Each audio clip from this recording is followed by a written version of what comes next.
Have you ever walked deep into the woods, so far from the trail that the sounds of the city completely disappear? You're surrounded by nothing but ancient trees, the whisper of the wind, and the crunch of leaves under your feet.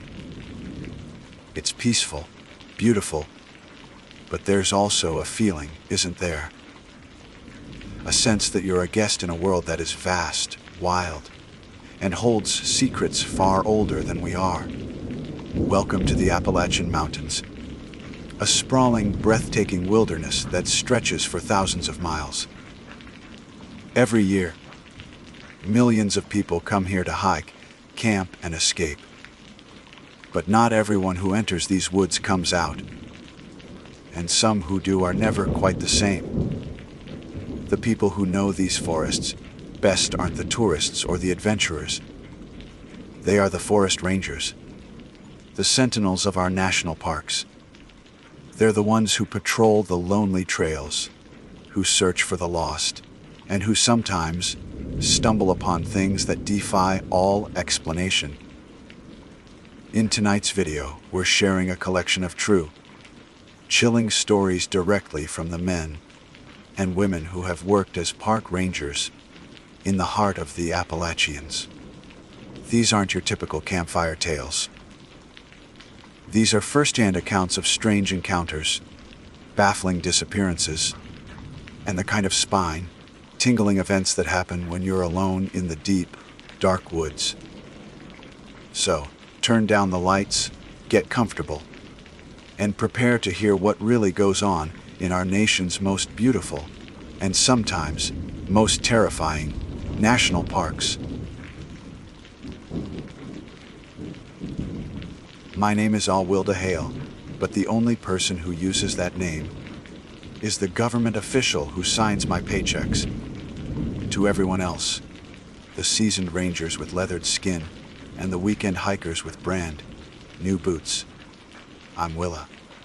This was my first season flying solo in the Pisgah National Forest, a sprawling tapestry of ancient mountains and deep, shadowed valleys. I'm a biologist by training, a fact that has shaped my entire perception of the world. I see the woods not as a place of myth or legend, but as a complex, interconnected machine. It operates on the principles of biology and physics, a grand equation of ecosystems, species distribution, and geological time. I trust my instruments, my training, and the empirical data I collect. Campfire stories, the whispered tales of strange occurrences and things that go bump in the night, I've always dismissed as just that. Stories. They are products of isolation, overactive imaginations, and perhaps a little too much whiskey shared under the stars. At least, that's what I used to believe. The season was turning, bleeding from the vibrant greens of late summer into the fiery palette of autumn. It was late October, and the air had a sharp, crystalline edge to it, a promise of the hard frost that was soon to come. The scent of damp earth and decaying leaves was a constant, comforting presence. My duties often involved long patrols, sweeping designated sectors for any signs of trouble, illegal campsites, unauthorized fires, or the telltale signs of poachers.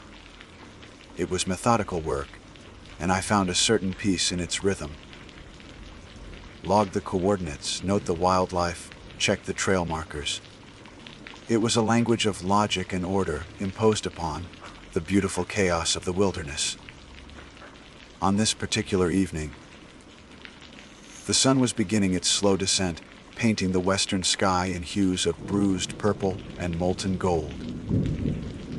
The light slanted through the canopy, casting long, distorted shadows that danced like specters. I was on a dusk patrol, a final sweep of a remote ridge known for its dense thickets of rhododendron and ancient hemlock trees. My objective was simple: ensure the area was clear before nightfall and the temperature plummeted. I paused at a scenic overlook, the vast expanse of the Blue Ridge Mountains, rolling out before me like a rumpled blanket. I raised my binoculars, the cool metal of familiar weight in my hands, and began a systematic scan of the slope below. That's when I saw it. At first, it was just movement, a flicker of motion in a dense patch of rhododendron about 200 yards away. My mind immediately supplied the most logical explanation: a white-tailed deer. They were abundant in this area, their graceful forms a common sight. I adjusted the focus on my binoculars, preparing to log it as a routine wildlife sighting. The creature stepped partially into a small clearing, and I saw a flash of brown hide. Otocoileus virgininus, my brain supplied automatically. Female likely. I was about to lower the binoculars and make a note on my pad when it took another step, moving fully into the fading light. And my blood ran cold. Every rational thought, every ounce of my scientific training, screeched to a halt. Something was profoundly, fundamentally wrong. Its legs were the first thing I noticed. They were too long, disproportionately so, and they bent at an angle that was subtly but sickeningly incorrect. The joints seemed to move with a fluidity that defied anatomy. Less like a creature of flesh and bone, and more like a marionette controlled by an unskilled puppeteer. It moved with a liquid, gliding motion that was entirely unnatural, its body flowing over the uneven ground as if it had no weight. Its head was held at a stiff, rigid angle, not turning to browse or listen, but fixed forward in a way that no deer ever would. The phrase, "not deer," flickered through the back of my mind. It was a fragment of internet nonsense, a piece of digital folklore I'd scrolled past on some late night, filed away under. Ridiculous cryptids, alongside Bigfoot and the Mothman. I'd laughed at it then. I wasn't laughing now. I shook my head, a physical tick to try and clear the impossible image from my vision. It had to be an injured animal, I told myself. A deer with a severe birth defect or a debilitating disease. That was the logical explanation. My hand, however, was trembling slightly as I raised the binoculars again, forcing myself to observe, to collect data. I centered the lenses on its head, and the last vestiges of my composure shattered.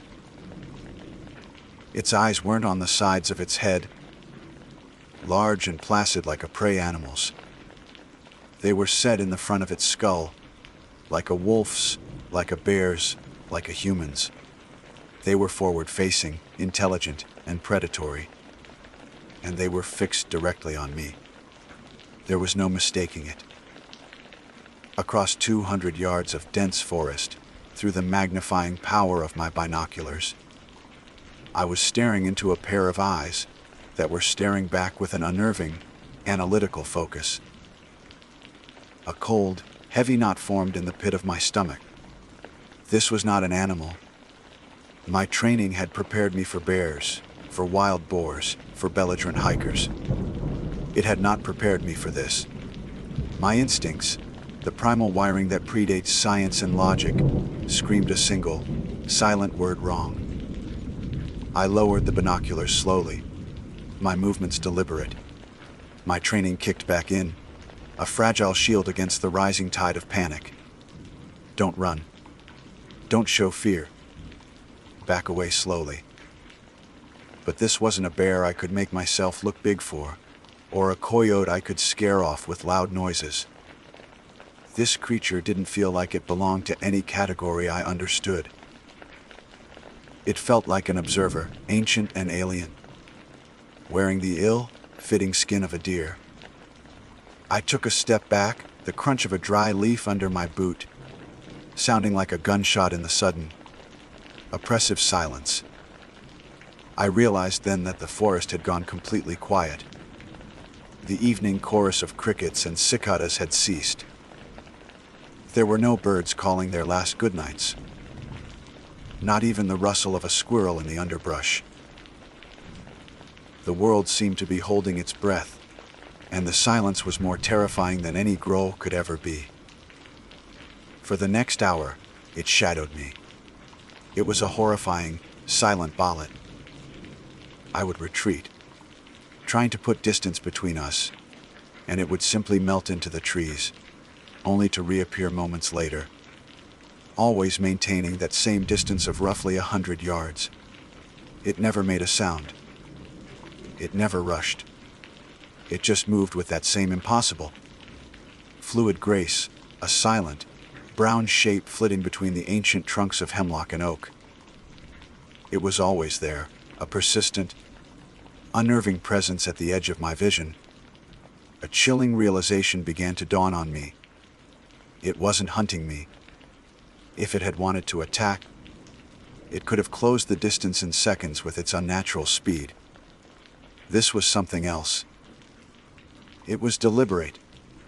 It would appear ahead of me, on the trail, its form stark against the deepening twilight, and wait. It would stand perfectly still, its forward-facing eyes locked on me, until I had drawn closer. Then, just as the proximity became unbearable, it would turn and dissolve back into the woods, always nudging me, guiding me in a specific direction, away from my intended path back to the ranger station. Against every logical fiber of my being, against all my training and common sense, I followed. Part of it was a morbid, scientific curiosity I couldn't suppress. The biologist in me needed to understand what I was seeing.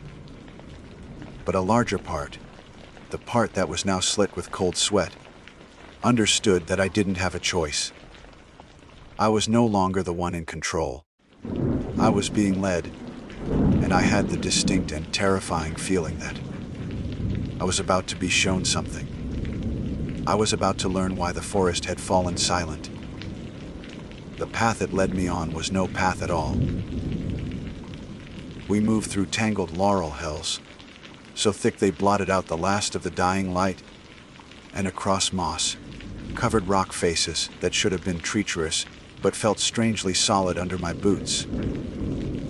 My compass was spinning uselessly, its needle dancing a frantic jig, completely untethered from magnetic north. My GPS had gone dark minutes ago, the screen a blank, dead slate. I was utterly lost, a fact that should have sent me into a full-blown panic. But the fear was a cold, hard stone in my gut now, too dense for panic. It had settled into a grim resolve. I had to see where this ended. The forest grew older around me. The familiar oak and maple gave way to colossal, gnarled hemlocks and poplars that must have been ancient when the first settlers arrived. The air grew heavy and still, thick with the scent of pine and something else, something metallic and vaguely sweet, like ozone after a lightning strike. The silence persisted, an absolute void of sound that pressed in on my eardrums. It felt as if we had stepped out of the living world and into a photograph of it. I was walking through a memory of a forest, a place that operated by rules I couldn't begin to comprehend. My guide, the not deer, remained my silent, unnerving companion. It would flow through the undergrowth with that impossible, bondless grace, its predator's eyes occasionally glinting in the gloom. It was a constant, silent pressure, urging me forward. There was an intelligence to its guidance that was the most terrifying part of all. It wasn't random, it was purposeful. It was taking me to a specific destination. My mind, desperate for a foothold of rationality, tried to formulate theories. Was this some undiscovered species with advanced mimicry? A fungal infection affecting a deer's brain and motor functions? Each hypothesis felt flimsy, a paper shield against a tidal wave. Finally, after what felt like an eternity, the creature paused. It stood at the edge of a small, bowl-shaped clearing, nearly invisible in the deep twilight. It turned its head, its gaze meeting mine one last time, before it seemed to simply dissolve, its form becoming one with the shadows of the trees. It didn't run. It just ceased to be there. I was alone, but I knew I had arrived. I took a hesitant step into the clearing, my hand resting on the canister of bear spray on my belt, though I knew it would be useless. The air here was thick with the smell of pine, but also something else. The cloying scent of stale beer, cheap plastic, and something acrid, like spent gunpowder. The remains of a camp were scattered about. A cheap, two-person tent, its nylon fabric ripped and flapping in a non-existent breeze. A large plastic cooler, lit askew, its contents spilling onto the pine needles. And everywhere, empty ammo boxes. Dozens of them. Cardboard cartons for rifle and shotgun shells, a testament to a staggering amount of gunfire. This was a poacher's den, no doubt about it. A place of profound disrespect. And in the center of the clearing, propped against a large, moss-covered boulder, as if he were merely resting, was the poacher. He was a big man dressed in camouflage from head to toe. His face was turned towards the sky, his mouth open in a silent scream. His eyes were wide, white, and staring, reflecting the sliver of a moon that had risen above the treetops. They were filled with a terror so absolute, so profound, that it had been frozen onto his features by death. A high-powered rifle lay across his lap, its polished wood and blued steel looking absurdly mundane in the face of the horror around it. My training told me to check for a pulse, to look for signs of a struggle, for wounds. But I couldn't move, because there wasn't a mark on him. No blood, no sign of an animal attack, no injury of any kind. But he was not unharmed. Growing from his chest, from the very center of his torso, was a sapling. My breath caught in my throat, a ragged, choking sound. It was a young maple, perhaps 2 or 3 feet tall, its bark smooth and pale in the moonlight. Its leaves, a vibrant, impossible crimson, were perfectly formed. It was a picture of health, a symbol of new life. And its roots, thick and dark and fibrous, were woven through the fabric of his hunting jacket and the flesh beneath. They disappeared into his chest cavity, as if he were nothing more than a bag of fertile soil, a planter for this obscene arboretum. The base of the sapling was flush with his sternum, the wood and flesh fused in a seamless, grotesque union. A single, perfect red leaf trembled slightly, and I felt a wave of nausea wash over me. I stumbled back, my boot catching on a root, and fell hard onto the damp ground. The impact jarred me, but I barely felt it. My eyes were locked on the dead man and the impossible tree that claimed him. This was the reason for the silence. This was the lesson I was meant to learn. This was the forest's response to the violation represented by the empty ammo boxes. I finally understood. The creature, the not deer, wasn't a predator in the way I understood it. It wasn't a hunter. It was a warden. A shepherd. A thing that maintained a balance I had never known existed. It hadn't killed this man. It had planted him. It had turned his destructive presence into a source of new life, a grim and silent monument to his transgression. I scrambled to my feet, my heart hammering against my ribs, like a trapped bird. I looked to the edge of the clearing, where the creature had disappeared. I felt its presence, its watchful, analytical gaze, even though I could no longer see it. It was as if the entire forest was watching me, waiting to see what I would do. It had shown me its power, its method of justice. The message was clear. Now you understand. I turned and fled, I didn't look back. I crashed through the undergrowth, heedless of the branches that whipped at my face and tore at my clothes. I ran until my lungs burned and my legs screamed in protest. Eventually, miraculously, I stumbled onto a trail I recognized. Hours later, I saw the familiar, comforting glow of the lights from the ranger station. I never filed a full report. How could I? Subject found deceased, apparently impaled by a tree that grew through him overnight. They would have sent me for a psychiatric evaluation, and I would have lost the job that had been my entire life. I just radioed in a DOA. An anonymous tip, I said.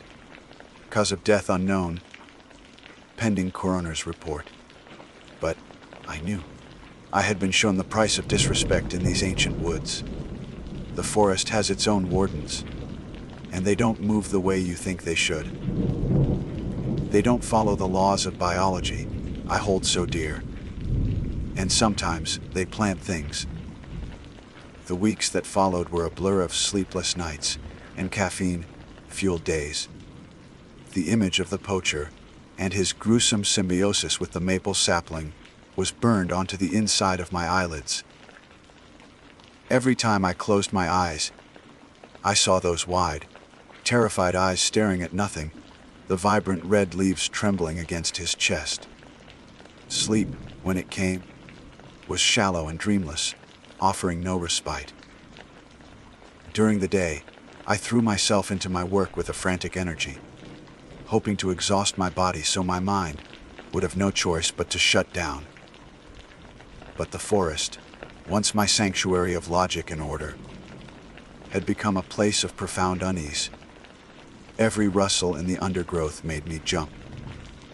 Every shadow seemed to coalesce into an unnaturally long, limbed shape. I found myself scanning the trees, not for birds or squirrels, but for a pair of forward-facing eyes. The silence of the deep woods, once a comfort, now felt heavy with unspoken observation. The world of empirical data and scientific certainty had been fractured, and I was left adrift in a sea of terrifying new possibilities. The official investigation into the poacher's death was a brief and baffling affair. My anonymous tip led a team to the hidden clearing. The body was recovered, and the local sheriff, a pragmatic man named Davis with a perpetually wary expression, called it the strangest damn thing he'd ever seen. The coroner's report was a masterpiece of medical bewilderment. The official cause of death was listed as catastrophic organ failure due to rapid and aggressive foreign biological growth. The foreign biological growth was identified as Acer rubrum, the common red maple. The report noted with clinical detachment that the root system had fully integrated with the deceased circulatory and respiratory systems in a manner inconsistent with all known botanical and biological principles. There was no evidence of foul play, no tool marks, no signs that the sapling had been surgically implanted. It had simply grown there. The case was quietly closed, filed away under unexplained death, another piece of strange Appalachian lore for the locals to whisper about. For me, it wasn't lore. It was a paradigm shift. The biologist in me, the woman who had built her life on the foundation of observable facts, was at war with the woman who had been led through a silent forest by an impossible creature. I spent hours in my small cabin, poring over mycology textbooks and articles on rare plant-animal interactions, searching for a rational explanation. Could it be a cordyceps fungus, like the ones that infect insects, but on a massive, mammalian scale? Could some unknown chemical in the soil have caused a accelerated, cancerous growth? Each theory was a desperate attempt to patch the gaping hole in my understanding of the world. But none of them fit. None of them could explain the liquid grace of the knot deer, its clear intelligence, or the poetic, horrifying justice of the poacher's fate. Slowly, reluctantly, I began to accept that there was no scientific explanation. I had been shown a truth that existed outside the pages of my textbooks. The forest was not a machine. It was an entity. It had a consciousness, ancient and vast, and a will of its own. My relationship with my work began to change. My patrols were no longer about imposing human order on the wilderness. They became acts of observation, of listening. I started to notice things I had previously overlooked. The way the wind whispered through the pines seemed to carry a cadence, a language I couldn't understand but could begin to feel. I'd find game trails that seemed to subtly shift, guiding me away from areas of recent rockfall. Once, while tracking a bear that had been raiding campsites, I found myself hopelessly turned around, only for a blue jay to land on a branch ahead of me, squawking insistently. It led me, branch by branch, directly to the bear's hidden den. I reported the location, and the bear was safely relocated. I didn't mention my avian guide in my report. I never saw the knot deer again, not in its full, terrifying form, but I felt it. I would catch glimpses of movement at the edge of my vision. A shape that was too fluid for a deer, a shadow that lingered a moment too long. It was no longer a source of fear, it was a reminder. A confirmation that I was being watched, not with malice, but with a kind of detached acknowledgement. I was the park ranger, the human warden, but I was a guest here, and I was being tolerated because I had learned to be respectful.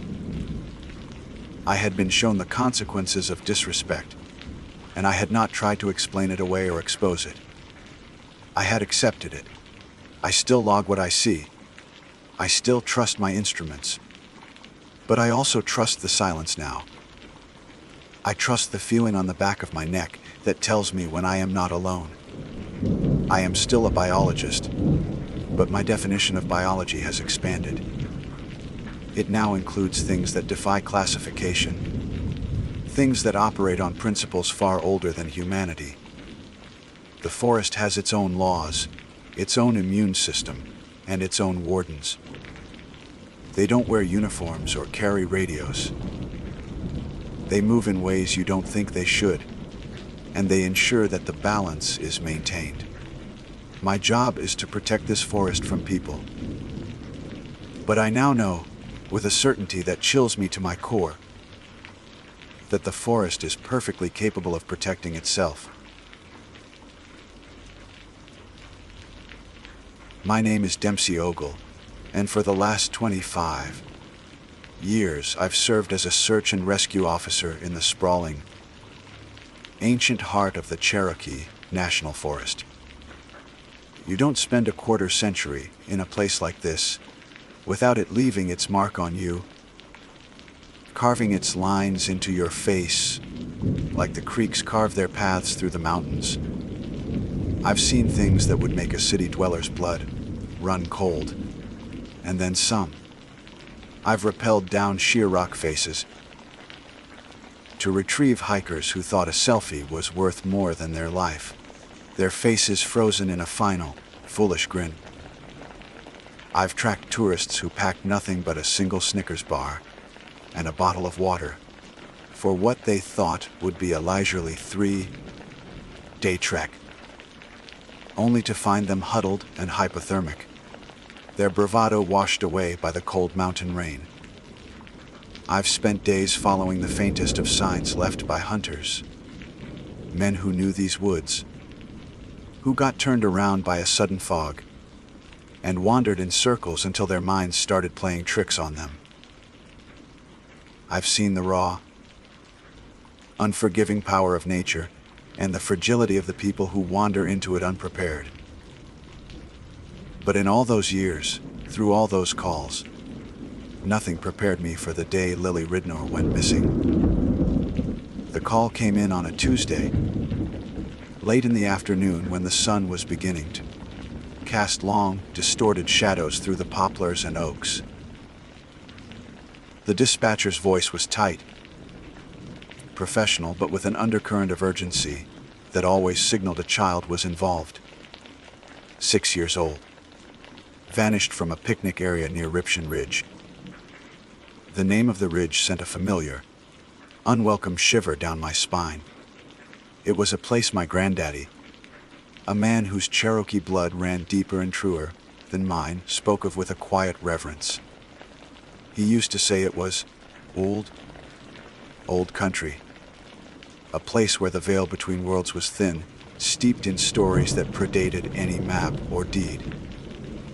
He'd tell me tales of the Yungwe Sunsdi, the little people, and other, darker things that walked the hidden paths when the moon was new.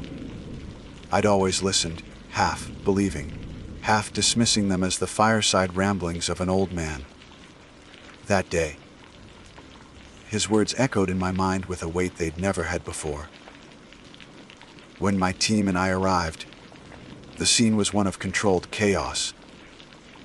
The family's red pickup truck was parked askew, its door still hanging open, as if they'd fled from it.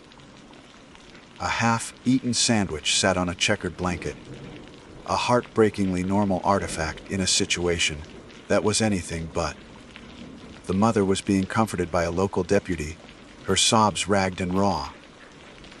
The father was pacing, a frantic, caged energy about him, his eyes scanning the dense, unmoving wall of trees that bordered the clearing. He kept repeating the same thing over and over. She was just here. I turned my back for a second, just 1 second. That's how it always happens. A blink of an eye. A moment's distraction. The woods don't need much of an invitation. We started the search by the book. Standard procedure is standard for a reason. It works. We established a command post, unfurling maps on the hood of my truck. We laid out grid patterns, assigning sectors to teams of volunteers and deputies. The K9 units arrived, their handlers letting them get a scent from a purple sweater Lily had left on the picnic table. The dogs were eager at first, their barks sharp and full of purpose, but as they hit the tree line, their enthusiasm faltered. They whined, casting confused glances back at their handlers, their noses twitching at 1,000 scents that seemed to lead nowhere. High above, a chopper began its lazy, thumping circles, its blades chopping the air, a modern sound in an ancient place. For hours, we found nothing. It was more than just a lack of evidence, it was an absence of it.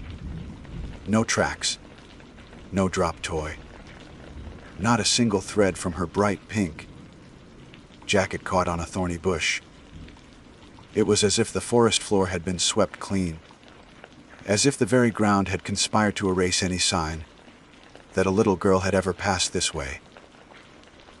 The sun dipped lower, painting the sky in hues of orange and blood. Red, and a cold dread began to settle over the search party. The woods were swallowing the light, and with it, our hope. It felt like the woods and just opened its great green mouth and swallowed her whole. That's when I found the first track. I'd broken away from the main grid, following a gut feeling that pulled me toward a shallow, gurgling creek. The ground there was soft, a rich, dark earth that held impressions like a mold. And there it was. It was a feline print, no doubt about it. But the size of it made the hair on my arms stand up and my breath catch in my throat. I've seen my share of bobcat and mountain lion tracks. A big tall mountain lion might leave a print 4 inches across, maybe a little more. This was wider than my outstretched hand. The pads were deep, the claw marks absent, indicating they were retracted, but the sheer scale of it was impossible.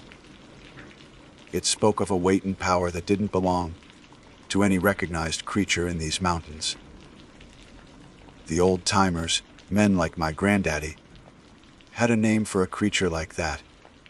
They called it a painter, a colloquialism for a panther that had long been declared extinct in this part of the country. But the legends, the old Cherokee stories he used to tell, they called it something else entirely. The wampus cat. Not just an animal, but a spirit. A woman. A sorceress who was cursed for hiding and spying on a sacred ceremony. She was transformed into a creature that was half woman, half cat. A terrifying, powerful guardian of the mountains. A shiver traced its way down my spine as I stared at the print. It was a story, a piece of folklore. But the evidence was right there, pressed into the mud, a silent testament to something that shouldn't exist. I took a photo, my hands shaking slightly, and radioed it in. The response was a mix of disbelief and nervous jokes, but no one had an explanation. As I stood there, the first rumble of thunder echoed from the west, a low growl that seemed to answer the mystery at my feet. The storm was coming, and the woods were getting darker. The thunder wasn't just a rumble anymore, it was a declaration of war. The sky, which had been a bruised purple, tore open. Rain didn't just fall, it cascaded, a solid, blinding sheet of water that turned the world into a gray, roaring chaos. The temperature plummeted. Within minutes, the creek beside me was swelling, its gentle gurgle turning into an angry roar. The rich earth that held the impossible track dissolved into a torrent of mud. Any other signs, any hope of a trail, were being obliterated with every passing second. The wind howled through the trees, not like a whistle, but like a freight train, and the mighty oaks and hickories groaned under the strain. The chopper had already peeled off, forced back to base. The search grid, so meticulously planned, fell apart as volunteers scrambled for better footing, their flashlights cutting uselessly into the deluge. Over the radio, the call was made to pull back. It was the right call, the only call. Continuing the search in these conditions wasn't just pointless, it was suicidal. You can't find a lost child if you become a victim yourself. Reluctantly, I began to make my way back toward the command post, the rain plastering my hair to my skull and finding its way down the collar of my jacket. But something held me back. The image of that track was burned into my mind. It was a piece of the puzzle that didn't fit, and it pointed to something beyond standard procedure. A small group of us, myself, my second in command, a grizzled old tracker named Silas, and two of the most experienced deputies, convened under the flimsy shelter of a dripping pine. We were the core of the team, men who knew the ridges and hollows like the backs of our hands. We all had the same look in our eyes, a grim understanding that if Lily was out here in this, her time was running out. We made an unspoken agreement. The main team would pull back, but we would stay. We'd push on, just a little longer, following the direction the impossible track had been pointing toward a deep, treacherous gorge carved into the side of the ridge. As true night fell, the storm settled into a relentless, violent rhythm. The world was reduced to the small, wavering circles of our headlamps. That's when we heard it for the first time. It cut through the roar of the wind and rain, a sound so unnatural it froze the breath in our lungs. It started as a high, thin squall, a sound that horribly mimicked the shriek of a terrified woman. But just as you processed that, it twisted, dropping into a guttural, chest-rattling snarl that could only come from the throat of a massive feline. It echoed through the hollows, seeming to come from everywhere at once. Silas's two search dogs, seasoned animals who had faced down bears without flinching, let out a series of terrified yelps and flattened themselves to the muddy ground, their bodies trembling. They refused to get up, their eyes wide with a primal fear I had never seen in them before.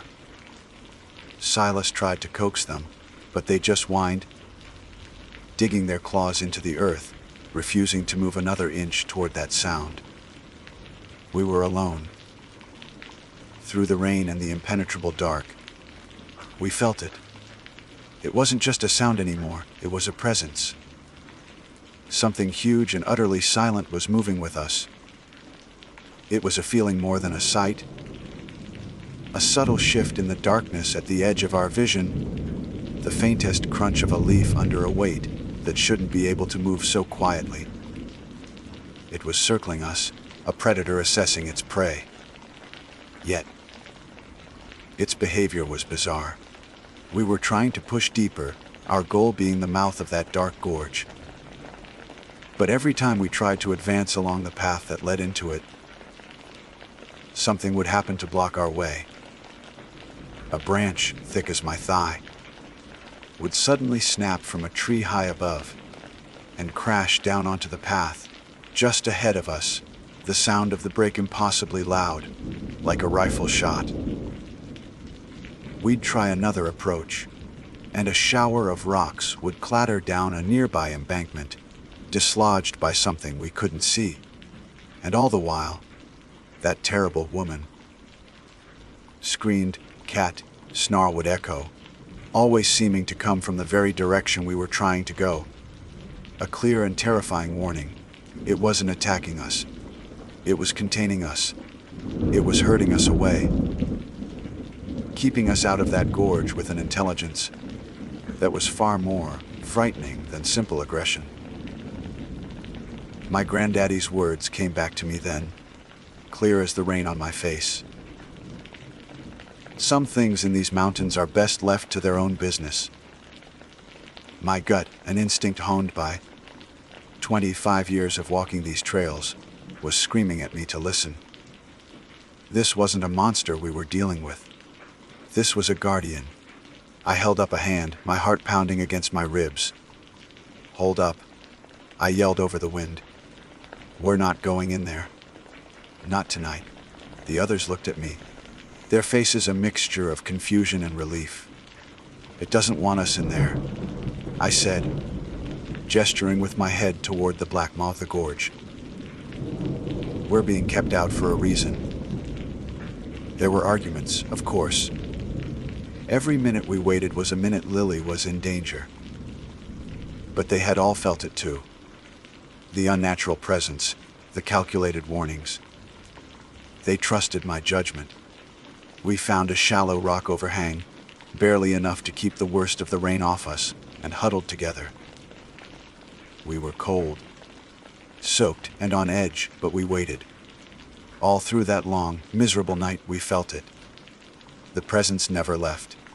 It was a silent, massive sentinel in the storm, moving around our position, a constant, unnerving reminder that we were not alone on that ridge, and that we were there only by its permission. The night broke as slowly and grudgingly as an old man getting out of bed. The rain finally tapered off to a persistent drizzle, and a pale, watery light began to filter through the canopy. The air was clean and cold, smelling of wet earth and pine. The silence was profound. The presence we had felt all night, the heavy weight in the darkness, was gone. It had vanished with the storm. We emerged from our shelter, stiff and sore, and looked toward the gorge. The path was clear. The warnings had stopped. It was an invitation. We moved as one, our exhaustion forgotten, replaced by a tense anticipation. The entrance to the gorge was narrow, flanked by sheer, moss-covered rock walls that dripped with the night's rain. The sound of a waterfall grew louder as we pushed deeper, its roar echoing off the stone. The ground was littered with storm debris, fallen branches and slick, overturned rocks. But there was a clear path forward, as if our way had been preserved. We rounded a final bend, and the gorge opened into a small, secluded basin. A powerful waterfall cascaded down the rock face, feeding a crystal, clear pool. The air was thick with its spray, and there, tucked into a recess behind the curtain of water, was a cave. It was small, barely more than a hollow in the rock, but it was dry. I signaled for the team to hang back and approached cautiously, my heart hammering against my ribs. I peered through the water, and my breath caught. Curled up on a bed of dry leaves, wrapped in her own pink jacket, was Lily. She was asleep. For a moment, I just stood there, a wave of relief so powerful it almost buckled my knees, washing over me. I pushed through the waterfall, the cold shock of it taking my breath away, and knelt beside her. She was cold, pale, and scared, but she was alive and, miraculously, unharmed. As her eyes fluttered open and focused on my face, she didn't cry. She just looked at me with the solemn, trusting gaze of a child. But she wasn't alone in the cave. Huddled next to where she lay were the dying embers of a small, expertly built campfire. Its faint warmth still pushing back against the damp chill. And next to the fire were the remains of a deer carcass, stripped clean with an efficiency that spoke of a powerful predator. My eyes scanned the small space, my training kicking back in. Something was wrong. This scene didn't make sense. I radioed it in, my voice tight. "I've got her. She's alive." A chorus of relieved cheers erupted over the comms. I helped Lily to her feet, wrapping her in a thermal blanket. As I did, she whispered, her voice small and raspy. The big kitty kept me warm. She pointed a small, trembling finger toward the mouth of the cave. She brought me here. She wouldn't let the scary man get me. The words hit me like a physical blow. A cold that had nothing to do with the waterfall seeped into my bones. Scary man. Lily, what scary man? I tried to keep my voice calm, gentle. But inside, a new and terrible alarm was screaming. I looked back at Silas and the deputies, my expression telling them everything. This wasn't over. We fanned out from the cave, our relief replaced with a renewed, sharpened focus. The ground outside the cave, washed by the storm, was a mess of mud. But under a protective rock ledge, sheltered from the worst of the rain, we found them. 2 sets of tracks. One was the impossibly large feline print we had seen before, leading into the cave, and then away, disappearing into the dense rhododendron. The other set, however, was human.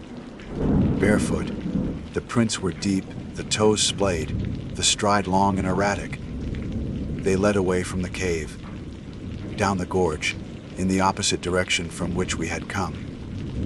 We followed them for 2 miles. The trail was difficult, but the man who made it wasn't trying to hide. He was just moving. The tracks led us to a makeshift lean-to, a squalid shelter built of fallen branches and skagensd tarps.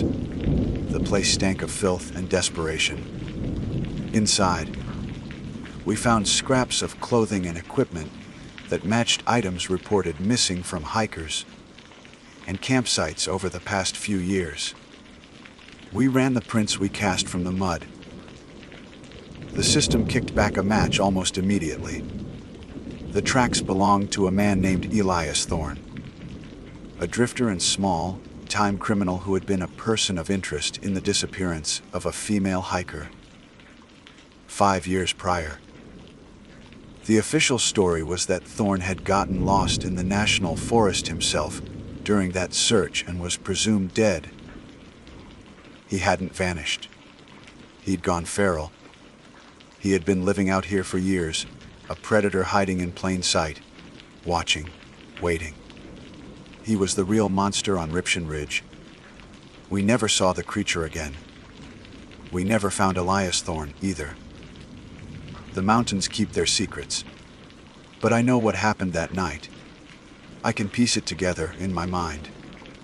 The Wampus, the painter, the spirit of the ridge, whatever you want to call it. It hadn't taken Lily to harm her. It had taken her to save her. It had snatched her away from a two-legged predator, carried her to a place of safety, and stood guard through the storm, keeping both us and the feral man at bay until we could find her. The legends say the Wampus is a guardian. That night, it guarded one of our own. Some things in these mountains are ancient and powerful, and they operate on a set of rules we can't ever hope to understand. They are best left to their own business, and sometimes we should be damned grateful that they do. My name is Cletus Sarver. For the better part of 3 decades, I've served as a park ranger in the sprawling, ancient heart of the Appalachian Mountains. But that's just the title on the government paycheck. My real calling, my purpose, is etched into the rock itself. I'm the park's designated cave rescue specialist. It's a title that carries a certain weight, a quiet gravity that most folks don't understand. They see the uniform, the badge, and they think of Smokey Bear and guided nature hikes. They don't think about the crushing, absolute blackness 100 feet below the forest floor, where the air is thin and the only sound is the frantic beating of your own heart against your ribs. I'm more comfortable there, hanging from a rope in that silent, subterranean world, than I am at a town meeting or a holiday potluck. The company of people, with their shifting alliances and unspoken rules, has always felt more treacherous than any vertical drop. Rock, on the other hand, is honest. Geology is a language of immense, slow-moving logic. It follows rules laid down by pressure and time, by water and gravity. You can read its history in the strata, predict its behavior, and trust its integrity. It's a brutal, unforgiving logic, but it's consistent. At least, I used to think so. I used to believe that the earth beneath our feet was the one thing that couldn't lie. That was before the call from Fort Mountain. The call came in on a Tuesday, cutting through the mundane drone of paperwork that perpetually threatened to bury my desk. It was dispatch, their voice a familiar, crackling presence over the radio. A significant sinkhole had opened up near the park's main attraction. That ancient, zigzagging stone wall that snakes its way over the ridge. Tourists love it. They ask 1,000 questions. Was it a fortress? A celestial calendar? Was it built by Welsh explorers, or Prince Madoc, or some forgotten tribe? The Cherokee have their own stories, of course, tales of a strange, fair-skinned people who lived here before them. We usually just smile and say its origin is a mystery. It's better for business that way. This sinkhole was different. It wasn't the usual shallow depression caused by a bit of limestone giving way. This was a proper void, a wound in the earth. My job was straightforward, at least on paper. Rappel down, assess the structural stability of the surrounding rock, document the depth and dimensions, and determine if it connected to any known cave systems. It was a geological survey, a task I'd performed a dozen times before. But from the moment I arrived on site, something felt wrong. The air was heavy, charged with an energy that made the hairs on my arms stand up. The usual chorus of the forest, the birds, the insects, the rustle of unseen things in the undergrowth, was muted, as if holding its breath. The sinkhole itself was a perfect circle, about 30 feet in diameter. A black maw punched cleanly into the forest floor. It didn't look like a collapse, it looked like a puncture. I began my preparations, the familiar ritual effort against the growing unease. I anchored my lines to a pair of thick, old-growth oaks. Their roots delving deep into the same earth had just given way. I went through my gear checklist, my hands moving with the practiced economy of long experience. Harness buckled, descender locked, helmet secured, headlamp tested. Each click of a carabiner, each pull of a strap, was a small act of faith, a reaffirmation of the rules of physics and engineering that I trusted with my life. Swinging out over the edge, I began my descent. The world of sunlight and green leaves receded, replaced by a column of deepening shadow. The temperature dropped sharply. The air grew still and thick, carrying a scent I couldn't quite place. It was loamy and organic, like a freshly tilled garden after a long spring rain, but underneath it was something else. A faint, metallic tang, like old blood or rust, and a strange, almost floral note that was cloyingly sweet. The drop was about 80 feet, a straight shot down. My headlamp beam sliced through the oppressive darkness, illuminating the walls of the shaft. And that's when my professional calm began to fray at the edges. The rock wasn't right. I'm a student of stone. I know the textures of granite, the layers of shale, the crystalline sparkle of quartz. This was different. It was a chalky, gray limestone, but the formations were all wrong. There were no water, carved striations, no signs of the slow, patient erosion that shapes a natural cavern. The walls were unnervingly smooth in places, then jagged and sharp in others, as if they had been snapped into existence, rather than formed over millennia. I landed softly on the floor of a chamber that wasn't on any of my maps, any of my charts.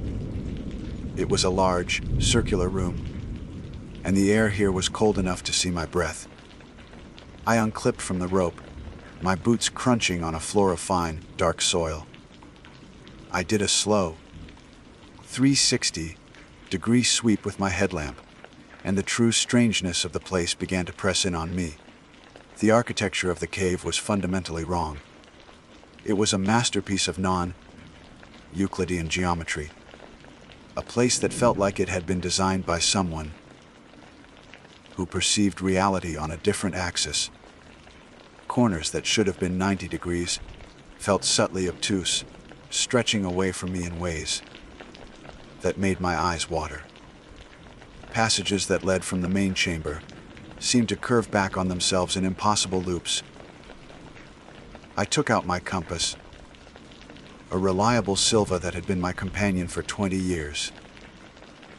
The needle didn't just spin, it vibrated, shuddering back and forth as if in agony. Unable to find north, a dull ache began to throb behind my temples.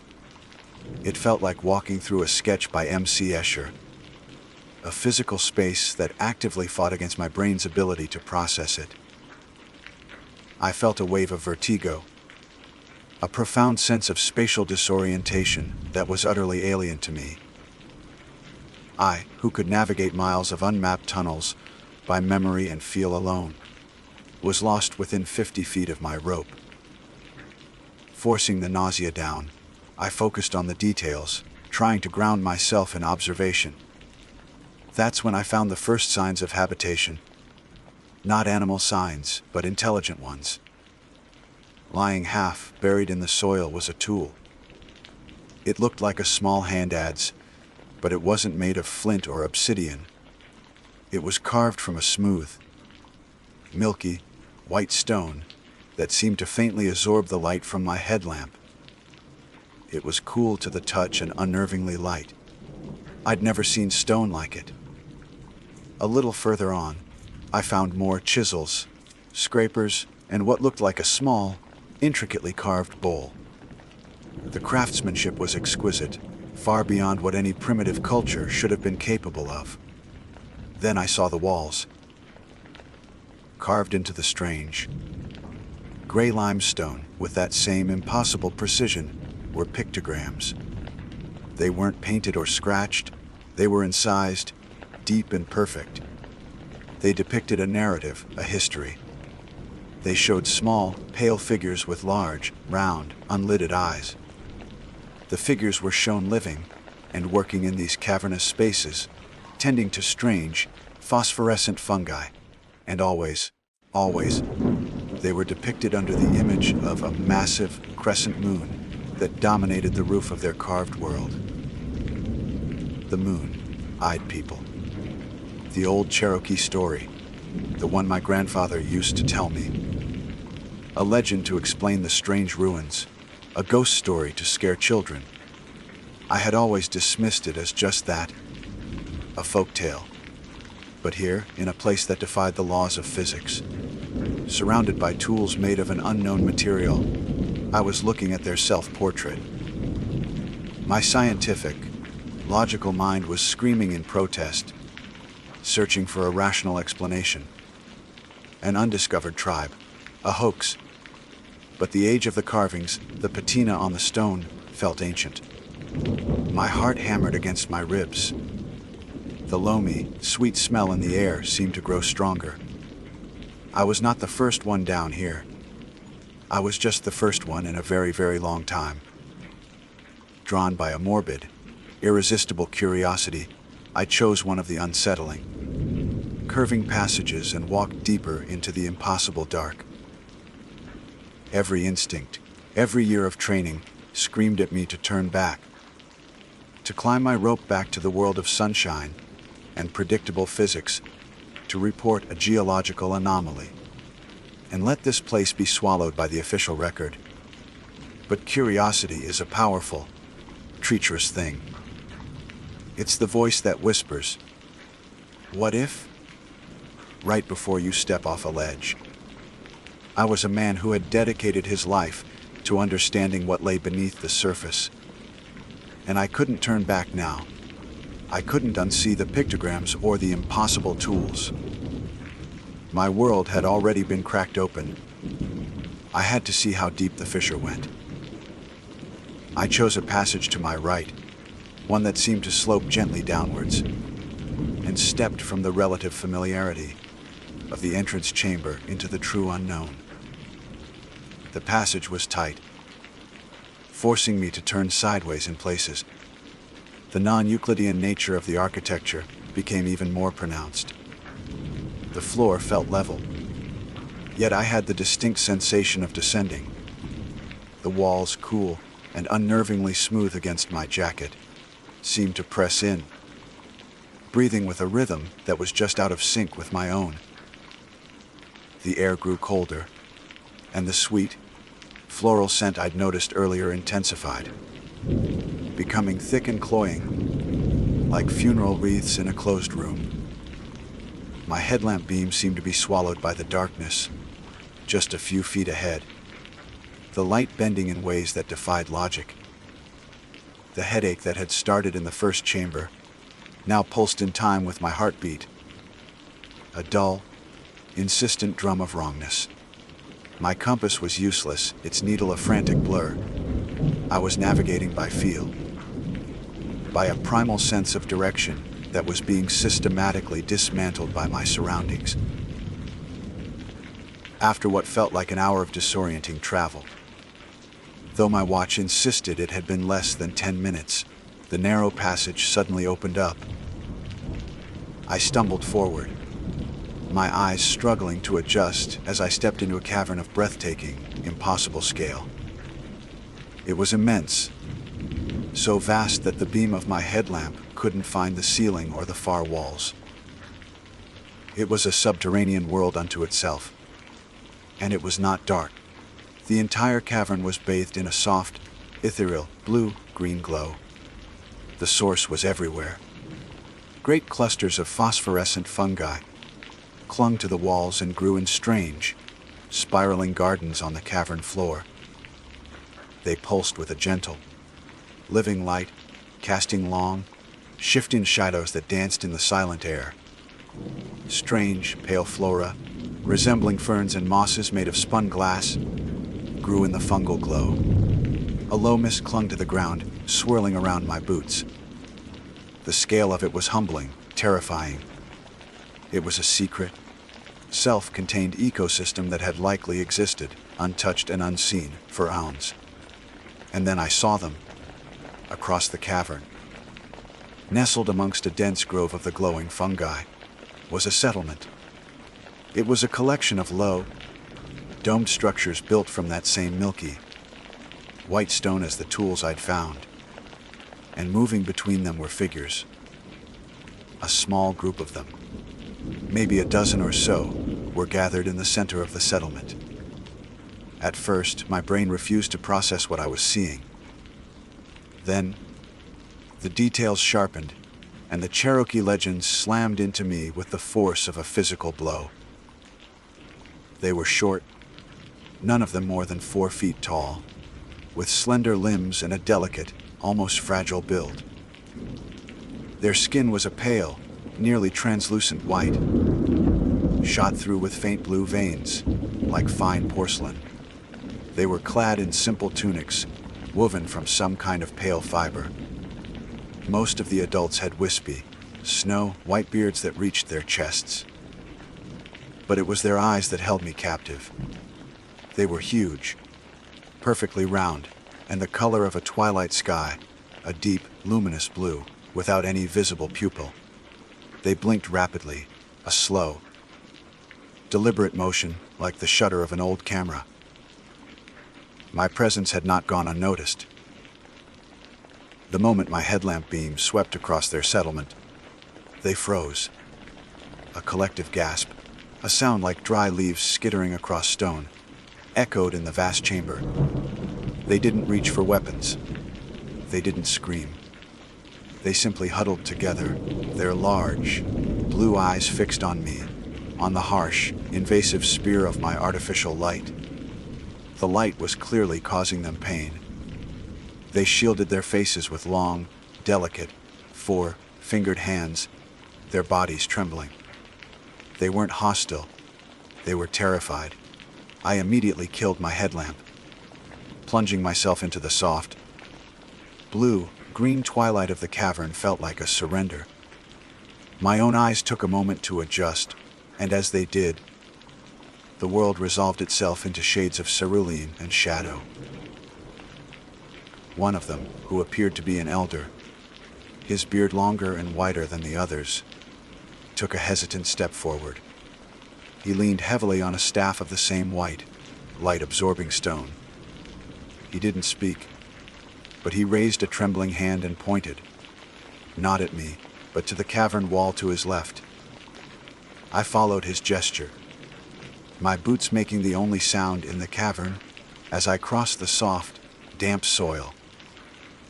The wall he indicated was covered in the same kind of precise, incised pictograms I had seen in the entrance chamber.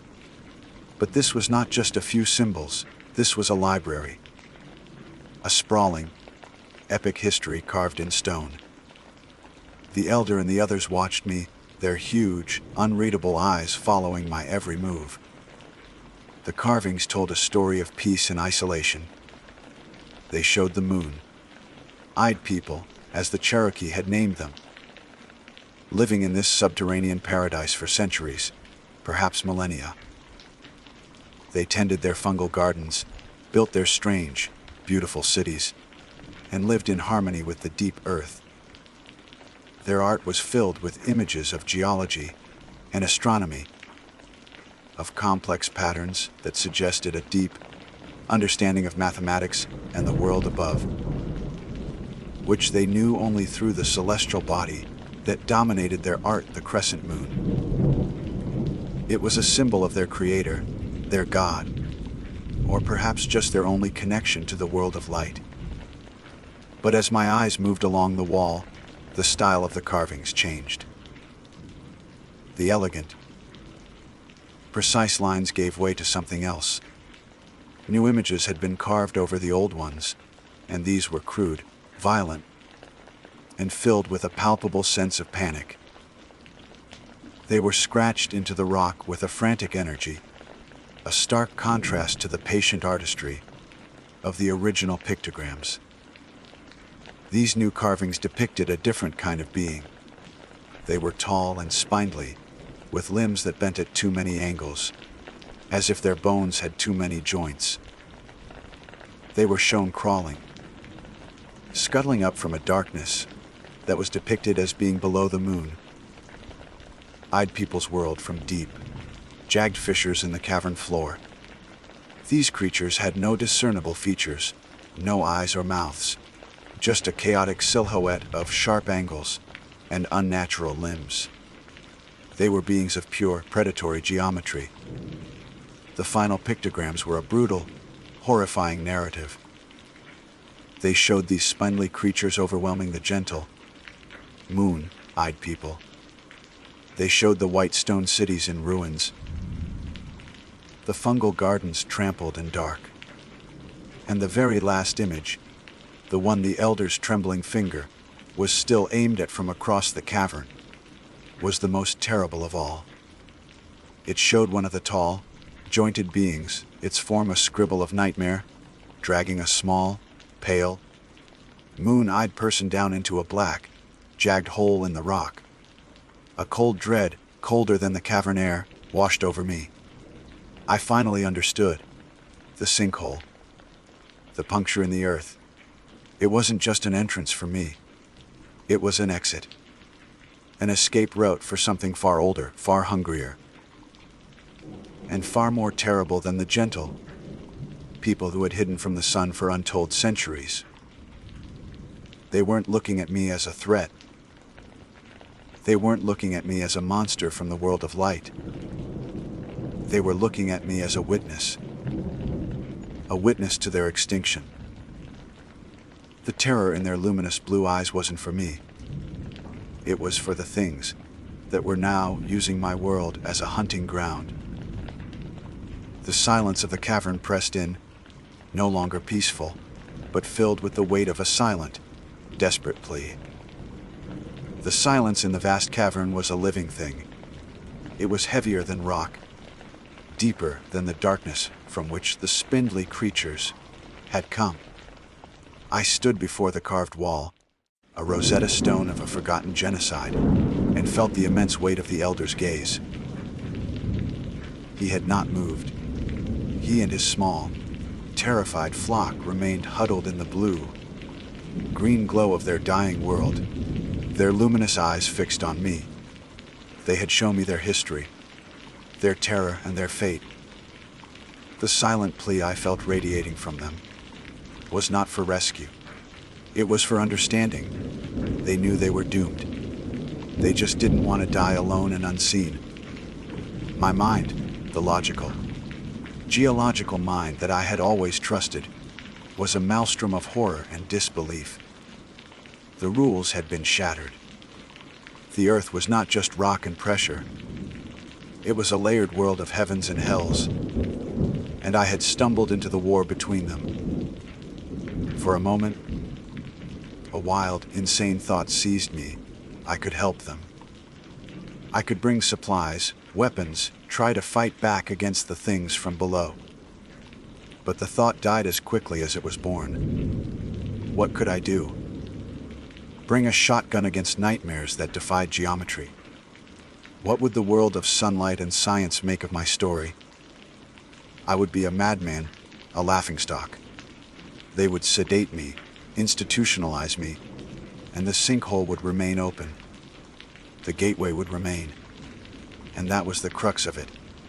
The gateway. The pictograms were clear. The creatures came from below, from a deeper, blacker darkness.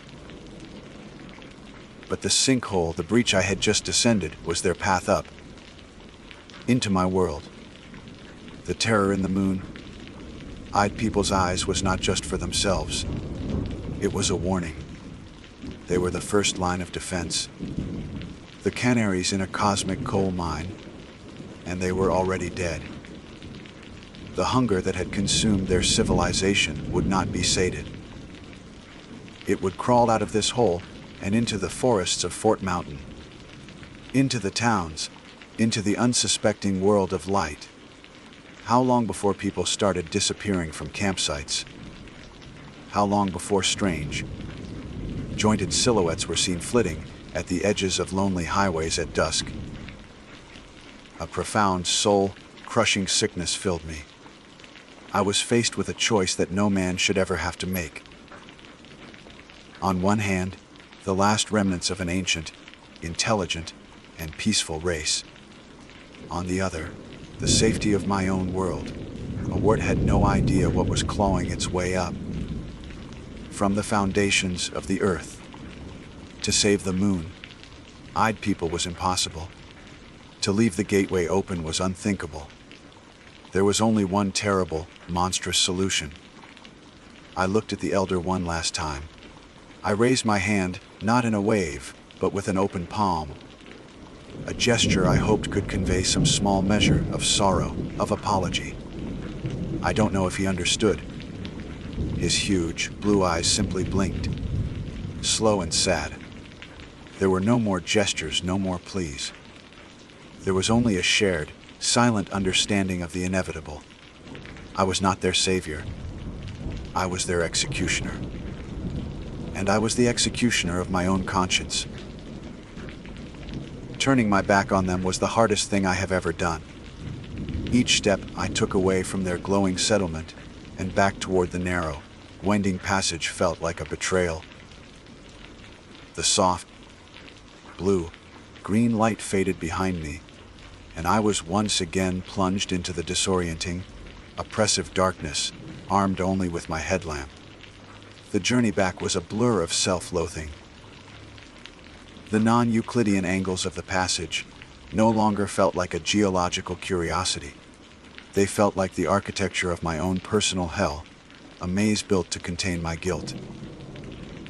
The cloying, sweet scent of the cavern felt like the smell of my own decaying soul.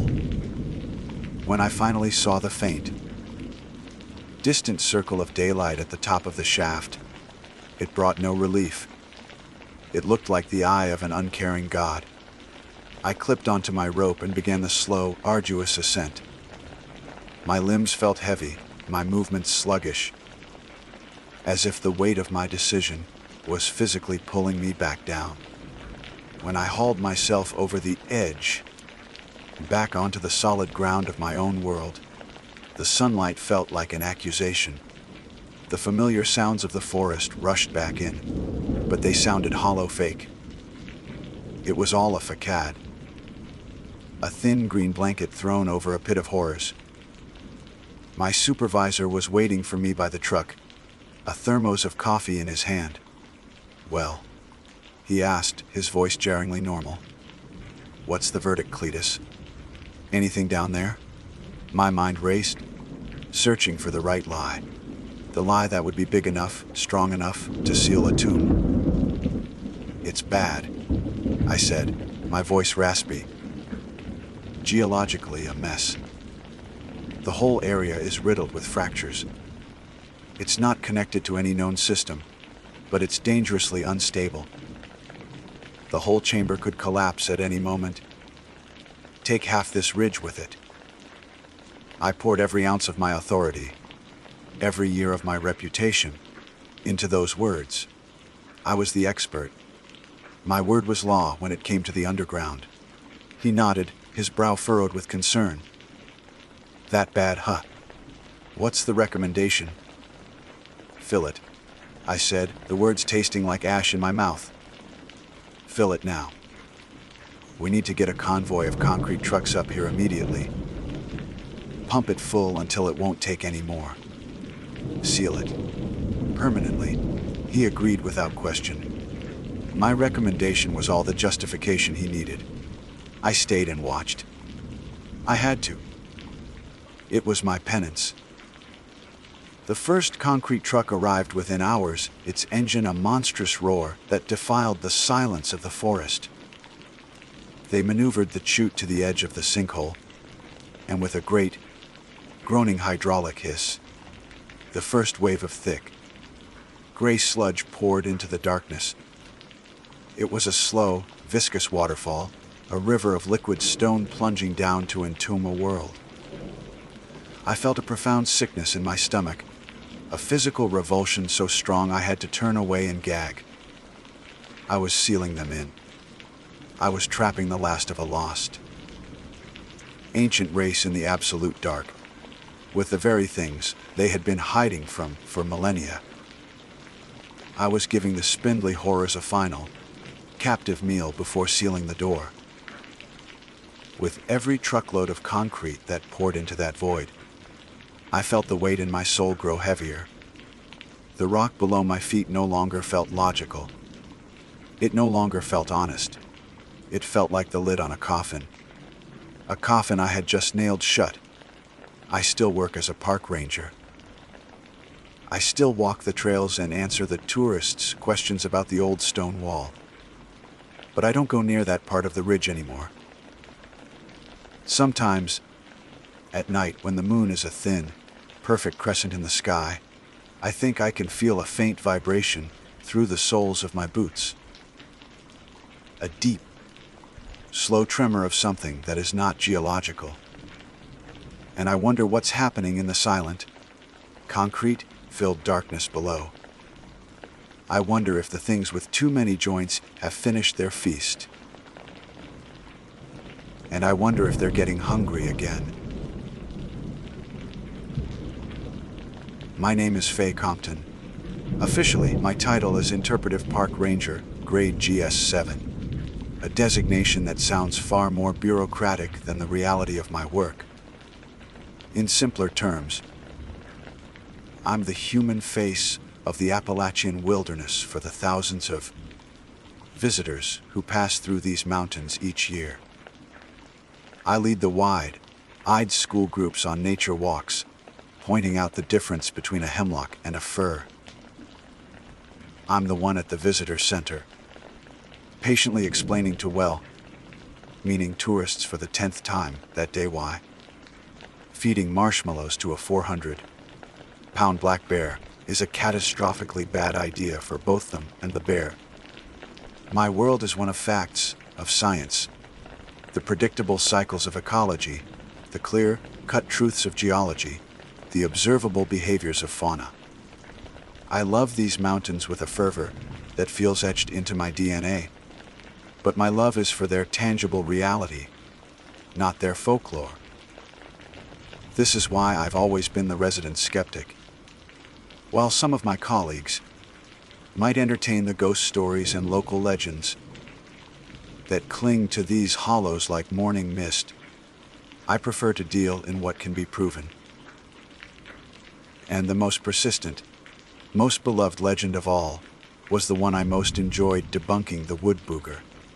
That's the local name for Bigfoot, a creature said to roam the deepest, most inaccessible parts of this range. To me, it was a charming piece of mountain culture, nothing more. A story whispered around campfires, fueled by moonshine and shadows. Every time a hiker would come in, pale-faced and trembling, talking about a huge, hairy beast they'd glimpsed, I had a ready-made checklist of logical explanations. It was likely a bear standing on its hind legs. They can look surprisingly humanoid, I'd say with a reassuring smile. Or perhaps the light was playing tricks on you.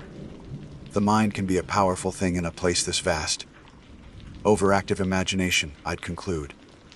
Case closed. Last spring, however, my well-ordered world of scientific certainty began to fracture. I was assigned a solo scouting mission for a potential new loop trail in the park's Section 12, a sprawling, untamed tract of land in the far northwestern quadrant. Section 12 was essentially a blank spot on our modern maps. Budget cuts and shifting priorities meant it hadn't been properly surveyed in over 15 years. It was considered too remote, too rugged for the average hiker, and so it had been left to its own devices. A pocket of true, primordial wilderness. The plan was for me to spend a day hiking in assessing the terrain for trail viability, taking soil and water samples, and marking potential routes with my GPS. The morning I set out was crisp and clear, a perfect late April day. The first few miles were on established, albeit seldom used, game trails. The air was filled with the familiar symphony of the forest. The chatter of squirrels, the melodic call of a wood thrush, the gentle rustle of the breeze through the new leaves. But the further I pushed into Section 12, the more that symphony faded, replaced by a quiet so profound it felt like a physical weight. The bird calls ceased. The rustling leaves seemed to hold their breath. It was a silence that felt ancient and heavy, the kind that reminds you that you are a guest in a place that has existed long before you and will exist long after you are gone. By early afternoon, I had reached my primary target area, a small, nameless creek that meandered through a narrow valley. The water ran clear and cold over a bed of smooth, gray stones. Towering stands of old-growth white pine and poplar formed a dense canopy overhead, casting the forest floor in a perpetual twilight. This was the spot. I unslung my pack, leaning it against the massive trunk of a fallen oak. I took out my kit sample bags, a small trowel, pea testing strips, my GPS unit. I was in my element, focused on the task at hand. I knelt by the creek bank, the damp, loamy smell of the earth filling my senses. I scraped away the top layer of leaf litter and began to dig the trowel into the rich, dark soil. That's when I felt it. It wasn't a sound. It wasn't a sight. It was a primal, instinctual sensation that bypassed all my rational filters. It was the feeling you get when you're alone in a dark house and suddenly become convinced you aren't. A cold spike of adrenaline shot through me, and the tiny hairs on the back of my neck and along my arms stood on end. It was the unmistakable, undeniable feeling of being watched. My hand froze, the trowel hovering over the soil. My breath caught in my throat. Slowly, deliberately, I exhaled and tried to quell the surge of panic. It's a deer, I told myself, the thought a desperate mantra. Or a bobcat. They're curious. I stayed kneeling for another moment, straining my ears, listening for the snap of a twig or the crunch of a footstep that would betray a familiar animal presence. Nothing. The silence was absolute, heavier than before. It felt expectant. Slowly, I pushed myself to my feet, my movements stiff and cautious. I let my eyes scan the dense tree line across the creek, then methodically sweep the woods on my side of the water. I saw nothing but a mosaic of green and brown, of tree trunks and shadows and ferns. The forest was still, impassive. A wave of relief, tinged with embarrassment, washed over me. I was letting the isolation get to me, creating phantoms out of the silence. I was a seasoned ranger, not a jumpy tourist. Shaking my head at my own foolishness, I took a step back toward my pack, ready to dismiss the feeling and get back to work. And then I saw it. It wasn't a trick of the light. It wasn't a misidentified bear.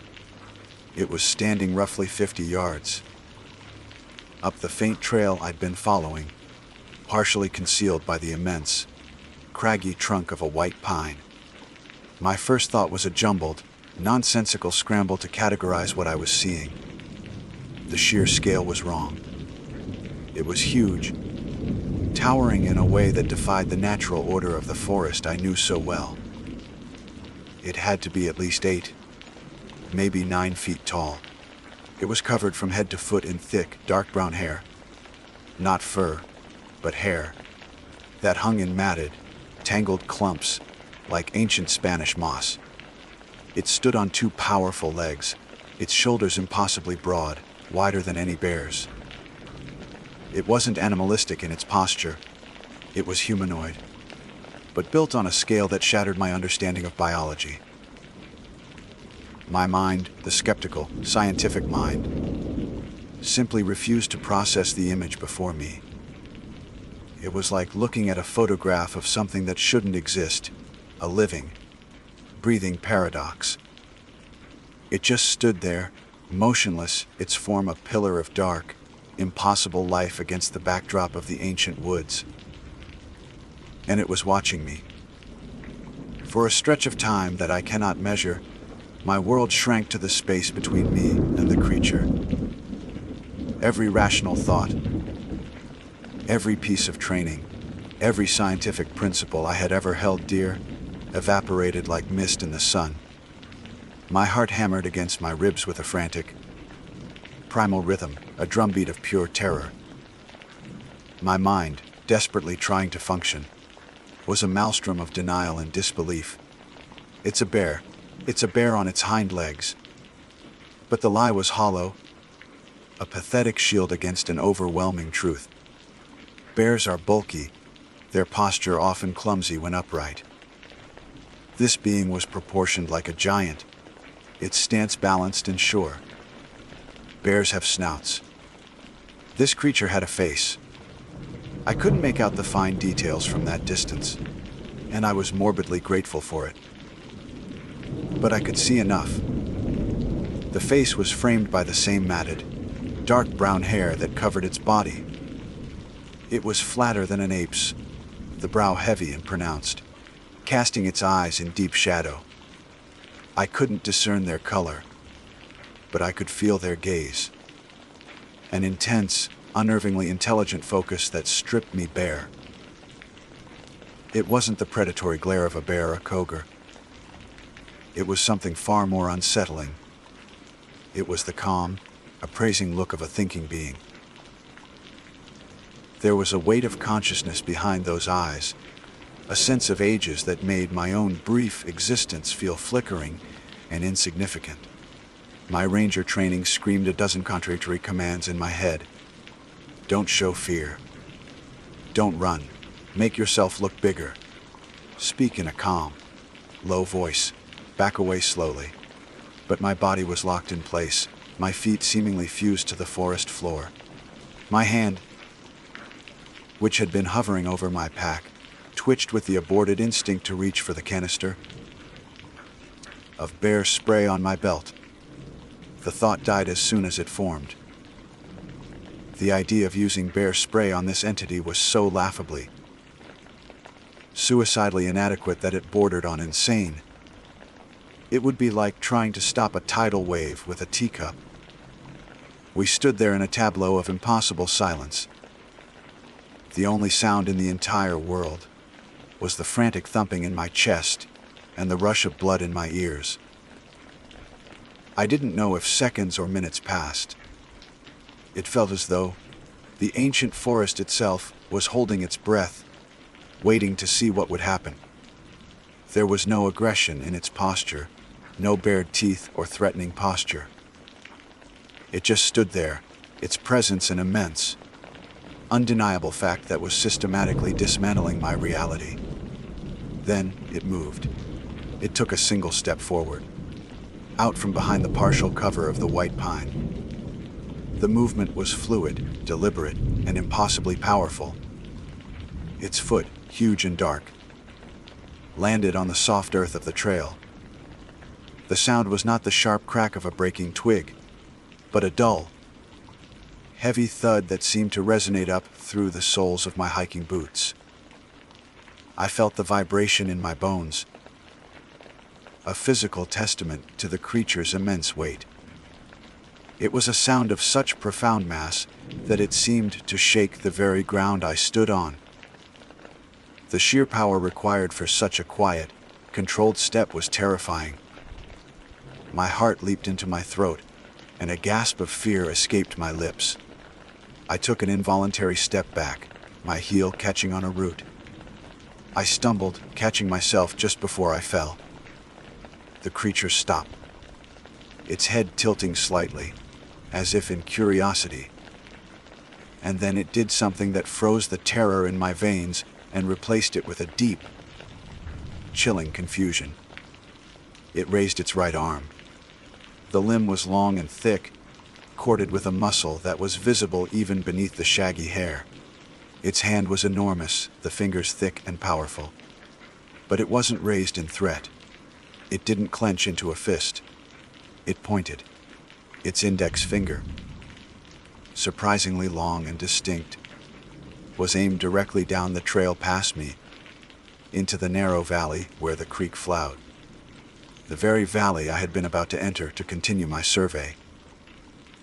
The gesture was clear, precise, and utterly human in its intent. It wasn't pointing at me, it was indicating a direction, a location. As if to punctuate the gesture, it let out a sound. It wasn't a roar, a howl, or any animal cry I had ever heard or read about. It was a low, guttural rumble that started deep in its massive chest. The sound vibrated through the air, and I felt it in my own sternum, a resonance that was both physical and profound. It was a single, complex utterance, filled with tones and inflections that my brain couldn't categorize. But in that moment, with a certainty that defied all logic, I knew I was not listening to an animal. I was hearing a word. It was a word spoken in a language older than stone and trees. A language I could never hope to comprehend, but the meaning behind it felt terrifyingly clear. It held the point for another long moment, its shadowed eyes fixed on mine. Then, as if sensing my stunned incomprehension, it repeated the warning. It pointed again, this time with more force, a short, sharp jab into the air. It shook its massive head once, a slow, deliberate side-to-side motion. There was no ambiguity, no room for misinterpretation. It was a clear, undeniable, and insistent command. Do not go that way. 1,000 questions warred in my mind. What was down there? Why was it warning me? But before I could even fully form a thought, the encounter was over. With a grace that was utterly incongruous with its colossal size, it turned. The movement was impossibly swift and silent. It didn't crash through the undergrowth. It didn't snap a single branch or rustle a leaf. It took one single, fluid stride to its left and stepped into the dense thicket of rhododendron and mountain laurel that bordered the trail. And it was gone. It didn't just disappear from sight, it vanished. One moment, a 9-foot tall being of impossible biology was standing 50 yards away from me. The next, there was nothing but the dappled green and brown of the forest. I stared at the spot, my eyes wide, my mind refusing to accept what it had just witnessed. There was no sound of its passage, no waving branches, no lingering shadow. It had simply been absorbed back into the wilderness, as if the forest itself had opened up and swallowed it whole. I stood there for a long time, my legs trembling so violently, I was surprised they were still holding me up. The heavy, expectant silence had returned, but now it was filled with the ghost of that creature's presence. I finally lowered myself to the ground, my back against the rough bark of the fallen oak, my planned survey completely forgotten. My scientific mission was over. A new, terrifying instinct had taken its place. Effort need to heed the warning I had been given. The spell broke, and the adrenaline that had frozen me in place now flooded my system with a singular, desperate command leave. I scrambled to my feet, my movements clumsy and frantic. My scientific equipment, the soil sample bags, the pH strips, the small trowel, lay scattered by the creek bed where I had dropped them. For a fleeting second, the tidy, methodical part of my brain insisted I collect them. It was park property, after all. But the instinct to obey the creature's warning was a far more powerful primal force.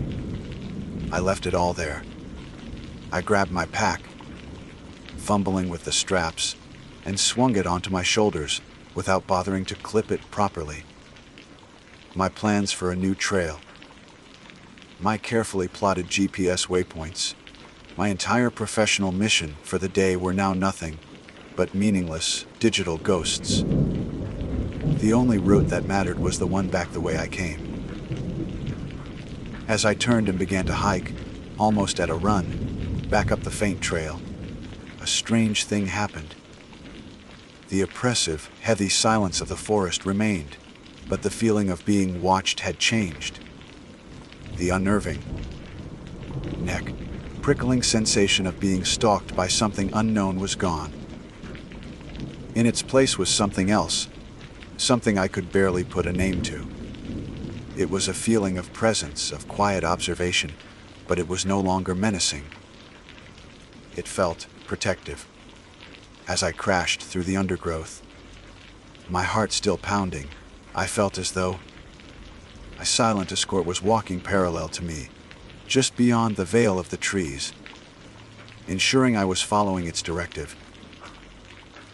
Every snap of a twig that wasn't my own, every flicker of movement in my peripheral vision, no longer sparked terror, but a bizarre sense of reassurance. The guardian of this place had given me an order, and now it was making sure I obeyed. The journey out was a blur.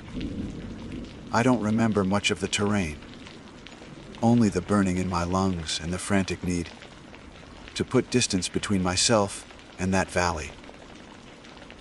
When I finally stumbled out of the deep woods and back onto the familiar, maintained trail leading to the access road, it was like surfacing from a deep dive.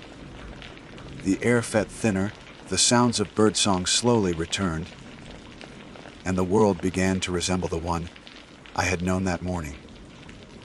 By the time I reached my truck, parked alone at the desolate trailhead, the late afternoon sun was casting long shadows. Getting in and starting the engine was a jarring return to the 21st century. The rumble of the engine, the familiar scent of gasoline and old coffee, the solid feel of the steering wheel. It was all so normal, so mundane, that it made the memory of the creature seem like a fever dream. But the trembling in my hands and the dull, heavy thud I could still feel in my bones told me had been real. I never filed a report. I sat in my small office the next morning, the official incident form glowing on my computer screen, and I tried. I typed, while scouting in Section 12, encountered an unclassified. I stopped. An unclassified what? Primate, hominid, forest spirit. Every word I could think of sounded like madness. I imagined the conversation with my supervisor, the official inquiry, the psychological evaluation. I would become a local legend myself. Ranger Compton, the one who cracked under the pressure of isolation, the one who saw the wood booger and lost her mind. The professional skeptic, undone by the very folklore she so smugly debunked. The career I had worked so hard to build would be over.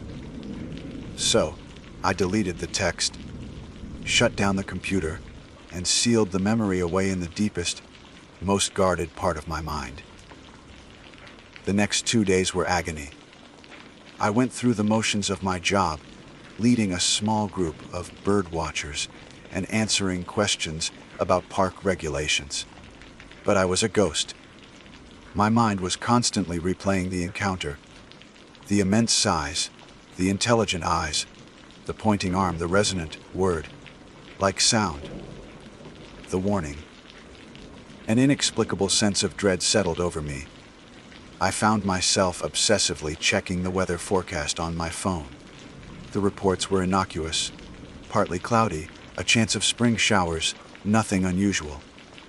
Yet, the air itself felt tense, charged with a strange electricity, as if the sky were holding its breath just as the forest had. On the third day, the sky broke. It began not as a shower, but as a sudden, violent tearing of the clouds. The Weather Service alerts, when they finally came, were frantic and escalating. Freak system, they called it, a weather event with no precedent, had stalled directly over the park. A foot of rain fell in less than 6 hours. The gentle creeks and streams I knew so well became raging, muddy torrents, tearing at their banks and ripping trees from the ground. The storm was an act of breathtaking violence, a display of nature's raw, untamable power. The next morning, the damage reports began to filter in. The park was closed, roads washed out, trails obliterated. I was at the main ranger station, helping coordinate assessment teams, when our district supervisor pulled up the preliminary satellite imagery on the main monitor. "The worst of it is in the northwest," he said, zooming in. Section 12 got hit with a landslide, a big one. He centered the map and my blood ran cold. The image showed a massive, brown scar carved through the green of the forest. It was centered on a narrow valley.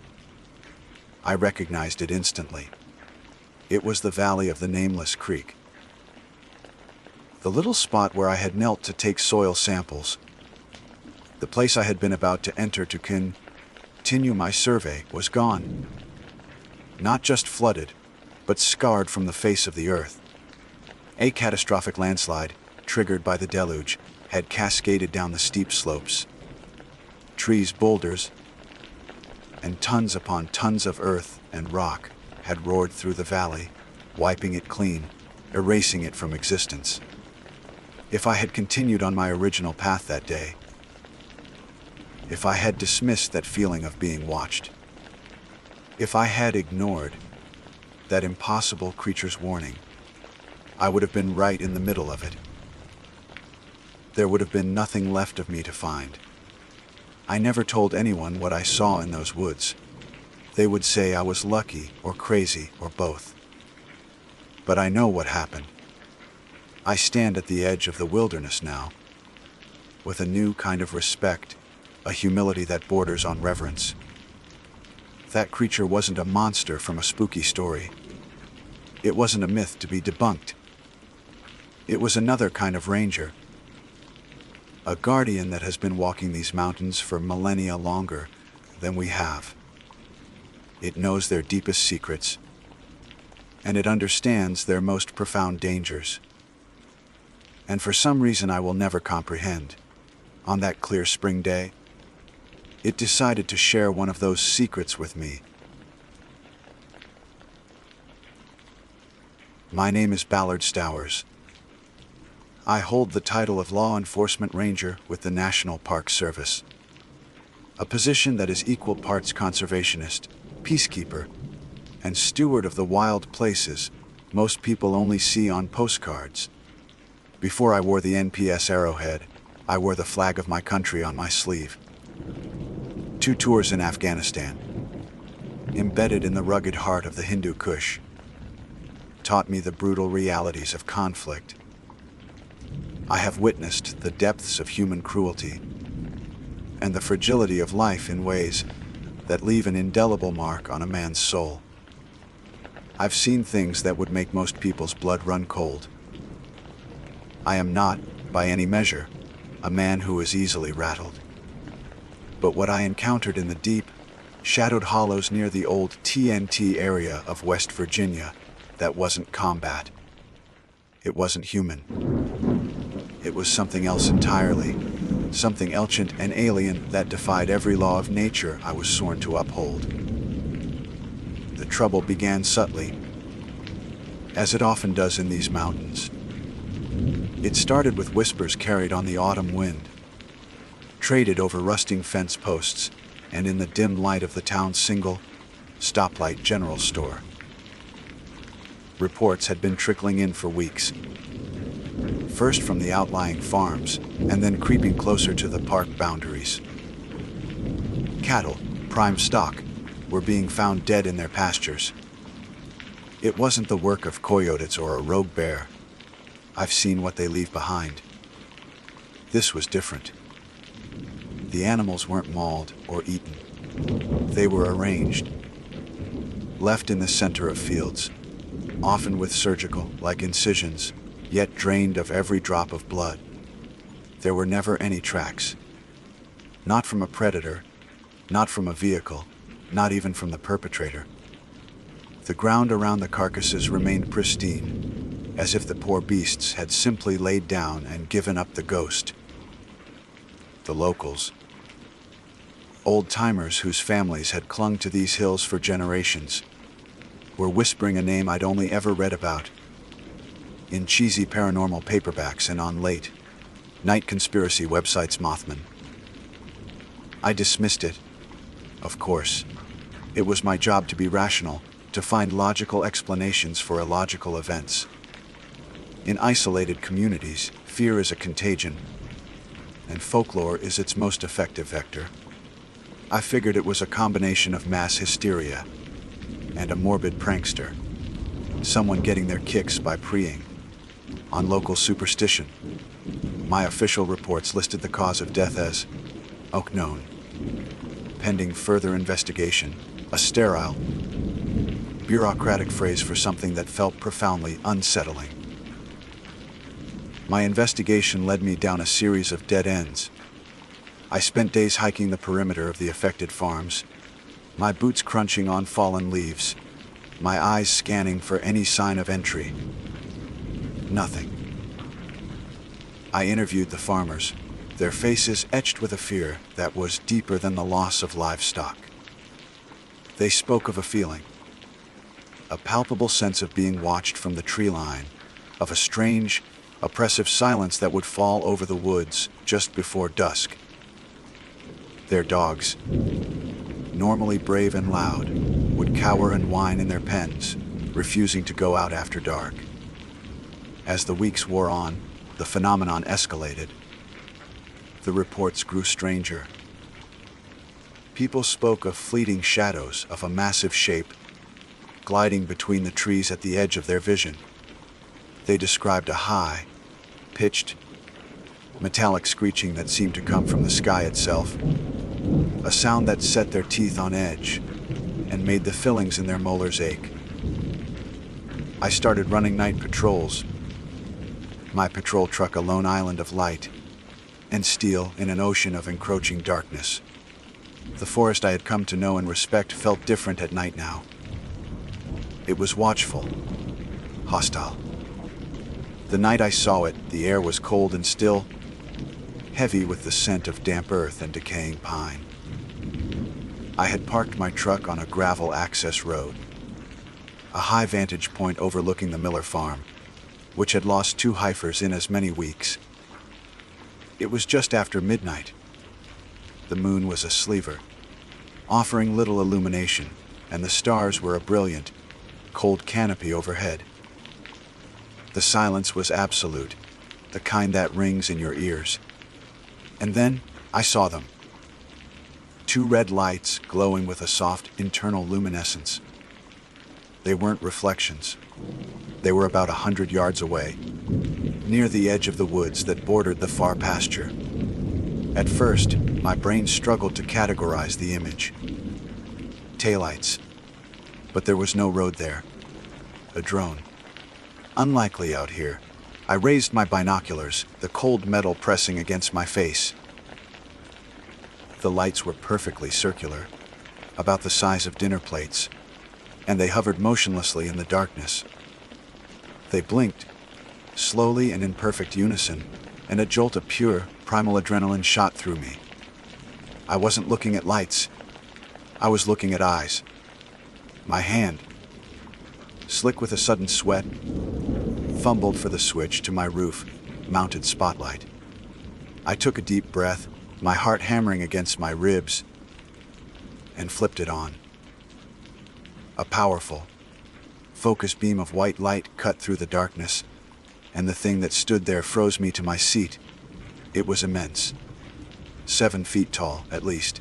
Its form was vaguely humanoid, but stretched, elongated, as if built by something that had only heard a description of a man. The body was a dark, sleek gray, the color of wet slate. and it seemed to absorb the light rather than reflect it.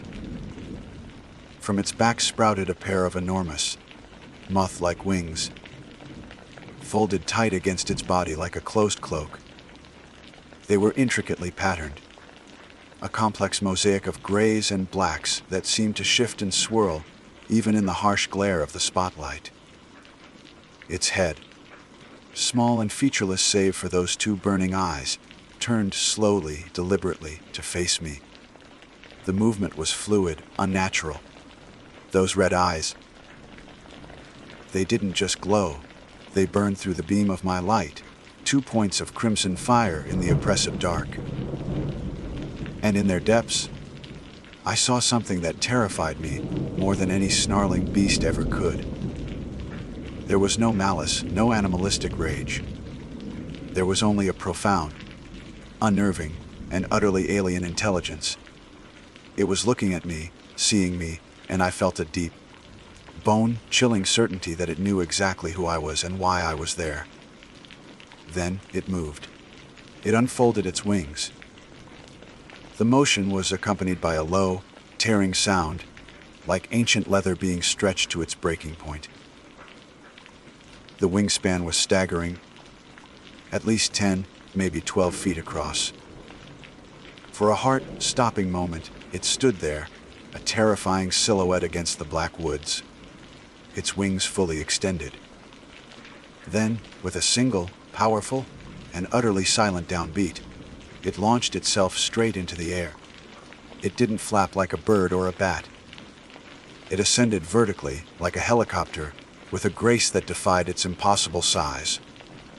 My training, buried under an avalanche of disbelief and terror, finally clawed its way to the surface.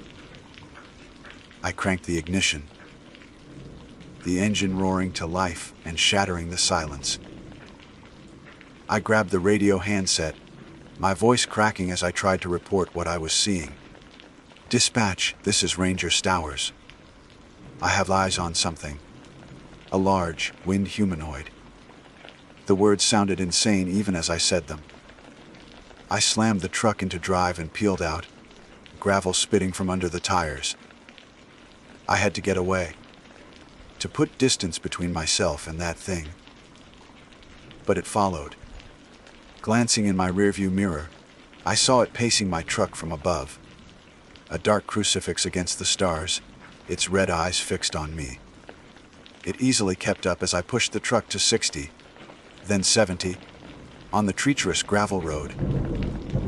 A horrible, high-pitched screeching erupted, echoing through the cab. It wasn't a sound that came through the windows. It felt like it was being broadcast directly into my skull, a piercing shriek of tearing metal and raw static that made my teeth ache and my vision swim. It was a psychic assault, a wave of pure terror that threatened to overwhelm me. Then, just as I fishtailed onto the paved surface of the main highway, the sound stopped. I looked up and saw it break off its pursuit, veering sharply towards the east and disappearing over a distant ridge. The entire encounter had lasted maybe 90 seconds, but it had stretched into an eternity. I was left alone on the side of the road, the engine idling, my hands shaking so violently I could barely grip the steering wheel. The memory of those burning red eyes seared into my mind forever. Sleep did not come that night, nor the night after. The image of those burning red eyes was seared onto the backs of my eyelids, a permanent afterimage against the darkness. The high-pitched, metallic screech echoed in the quiet moments, a phantom sound that made the hairs on my arms stand up. In the military, you're trained to compartmentalize trauma, to pack it away in a mental footlocker, so you can function. But this wasn't the familiar horror of human conflict. This was a violation of reality itself. My mind, which I had always trusted as a precise and logical instrument, felt fractured, unreliable. Every shadow in my small ranger station cabin seemed to lengthen and coalesce into a tall, winged form. Every gust of wind whistling through the pines sounded like the tearing of ancient leather. Filing the report was one of the hardest things I've ever had to do. How do you translate an encounter with the impossible into the sterile, bureaucratic language of an official document? I sat at my desk for hours, the morning sun streaming through the window, mocking the darkness that had consumed my night. I wrote and deleted, wrote and rewrote, trying to find a string of words that wouldn't make me sound like I had lost my mind. I settled on a heavily redacted version of the truth. Observed large, unidentified nocturnal avian, approximately 7 feet in height, displayed unusual flight characteristics, emitted a high frequency sound causing disorientation. I intentionally omitted the humanoid shape, the intelligent gaze, the word wings. I knew even this sanitized account would raise red flags. The call from my supervisor, Chief Ranger Thompson, came less than an hour after I submitted the report. Thompson is a good man, a career NPS man who has seen it all, or so he thought. His voice was thick with a carefully modulated concern that I knew was code for, "Are you on drugs, Stowers?" "Ballard," he began, his voice tinny over the phone. "I just read your incident report. Unidentified nocturnal avian." "That's right, Chief." I kept my voice level. "Professional. Son, the largest bird we have out here is the great horned owl. They top out at 2 feet. What exactly did you see?" I hesitated, the full, insane reality of it threatening to spill out. "It was big, Chief. Bigger than any bird I've ever seen. And those eyes, they glowed." There was a long pause on the other end of the line. I could hear him breathing, probably pinching the bridge of his nose. "You've been running yourself ragged on this cattle case, Ballard. Long nights. A lot of stress. Maybe it's time you took a few days off. Recharge." "I'm not crazy, Chief," I said, my voice harder than I intended. "I'm not saying you are," he replied softly. "I'm saying you're a damn good ranger, and you look after my park. Now let me look after you. Take the weekend." Doctor's orders. It wasn't a request. I was being benched. The message was clear. My credibility was shot. The whispers I imagined in the woods were now real whispers in the office. The other rangers were polite but distant. They'd look at me, then quickly look away, their faces a mixture of pity and morbid curiosity. I was no longer Ballard Stowers, the steady ex-military lawman. I was the ranger who saw giant, glowing-eyed birds in the dark. The isolation was a cold, heavy blanket, but they couldn't bench my mind. The encounter replayed itself in an endless loop, a mental Zapruder film that I analyzed from every angle. I kept coming back to one detail, its final action. It hadn't attacked me. It had chased me, yes, but it felt less like a predator hunting prey and more like a herding dog trying to steer a stubborn sheep. That psychic screech wasn't just noise. It was a desperate, overwhelming blast of communication. And then it had broken off, veering sharply east over the ridge. Why east? Driven by an obsession that felt like the only solid thing in my life, I turned my cabin into an incident room. I pinned a large topographical map of the county to my wall. I marked the location of my encounter with a red pin. Using a compass and a ruler, I drew a straight line extending east from that pin, across the jagged green and brown contours of the map. The line crossed miles of dense, uninhabited national forest, a state highway, and it terminated directly over the sprawling, rust-colored complex of the West Virginia petrochemical plant, situated on the banks of the Kanawha River. A cold dread, different from the terror in the field, began to settle in my gut. This was a new kind of fear, an intellectual fear based on a terrifying, emerging pattern. The plant was a relic of a bygone industrial era, a maze of pipes, smokestacks, and massive storage tanks that had been grandfathered in long before the park's expansion. It was a known quantity, a source of jobs for the local community, but also a constant, low-grade source of anxiety. Everyone knew the place was old. Everyone knew what was stored in those tanks. I spent the next 2 days glued to my computer, diving into a rabbit hole of public records, environmental impact statements, and inspection reports. Most of it was boilerplate, dry technical documents that would put an insomniac to sleep. But I wasn't reading, I was hunting. I felt like I was back in Afghanistan, sifting through intelligence, looking for the one detail that would give the enemy's position away. I searched for any recent anomalies, safety violations, anything out of the ordinary. Late on the second night, fueled by black coffee and a growing sense of urgency, I found it. It was buried deep in the appendices of the most recent third-party structural integrity report, filed 6 months prior. It was a single paragraph, written by an independent engineering contractor. It noted that a primary pressure release valve on storage tank 7, one of the largest tanks on the site, containing thousands of gallons of anhydrous ammonia, was showing signs of advanced metal fatigue and micro fissures consistent with long-term chemical corrosion. The contractor's recommendation was stark. Immediate replacement is advised to prevent risk of catastrophic valve failure. My blood ran cold. I scrolled through the main body of the report, then through the plant's subsequent maintenance logs. The work had been flagged, approved, and then deferred. Budgetary constraints. It was scheduled for replacement in 3 months. Suddenly, it all clicked into place with the force of a physical blow. The mutilated cattle with no tracks, drained of blood, perhaps a biological reaction to a localized atmospheric contaminant. The growing unease in the wildlife. The creature's appearance, drawn to the epicenter of the problem.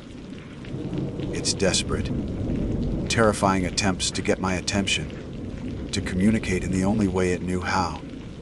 It wasn't a monster hunting me. It was a living alarm. A biological omen drawn to the precipice of a disaster.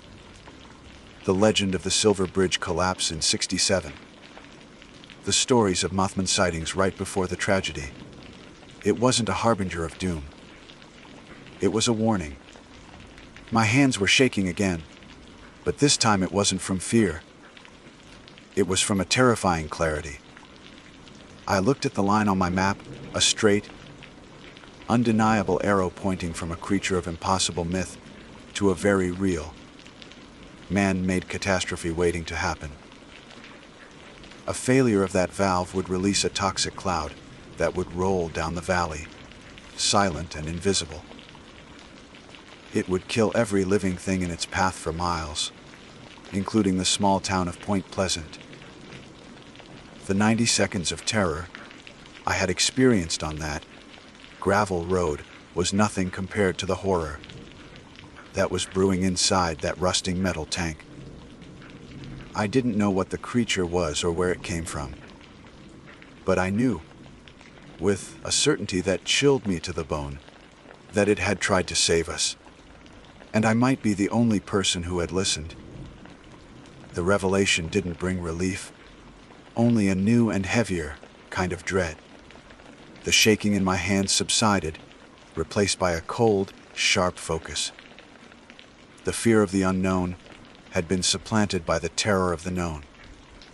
I looked at the line on my map, that undeniable vector from myth to reality, and felt the weight of hundreds, maybe thousands, of lives settling on my shoulders. I was the sole recipient of a message from a source no one would ever believe. I was on the clock, but the timer was invisible, its final second unknown. My official authority was suspended, my credibility was in tatters, but the responsibility was absolute. I couldn't call my chief. Thompson would hear the panic in my voice and double down on his forced vacation order. I couldn't call the state police and tell them a monster had warned me of a chemical leak. They would send a wellness check, not a hazmat team. I had one shot to make this count, and it had to be played perfectly. My target was the plant itself. I needed to get past the gatekeepers and talk to someone with the authority to initiate an emergency inspection. After another hour of frantic searching through the plant's online directory, I found a name: Carl Pembroke, Plant Operations Supervisor. His profile picture showed a man in his late 50s with a stern, no-nonsense expression, a company man through and through. He was my mark. I rehearsed my approach, stripping away every ounce of the supernatural. I had to build a story on a foundation of pure, believable bureaucracy.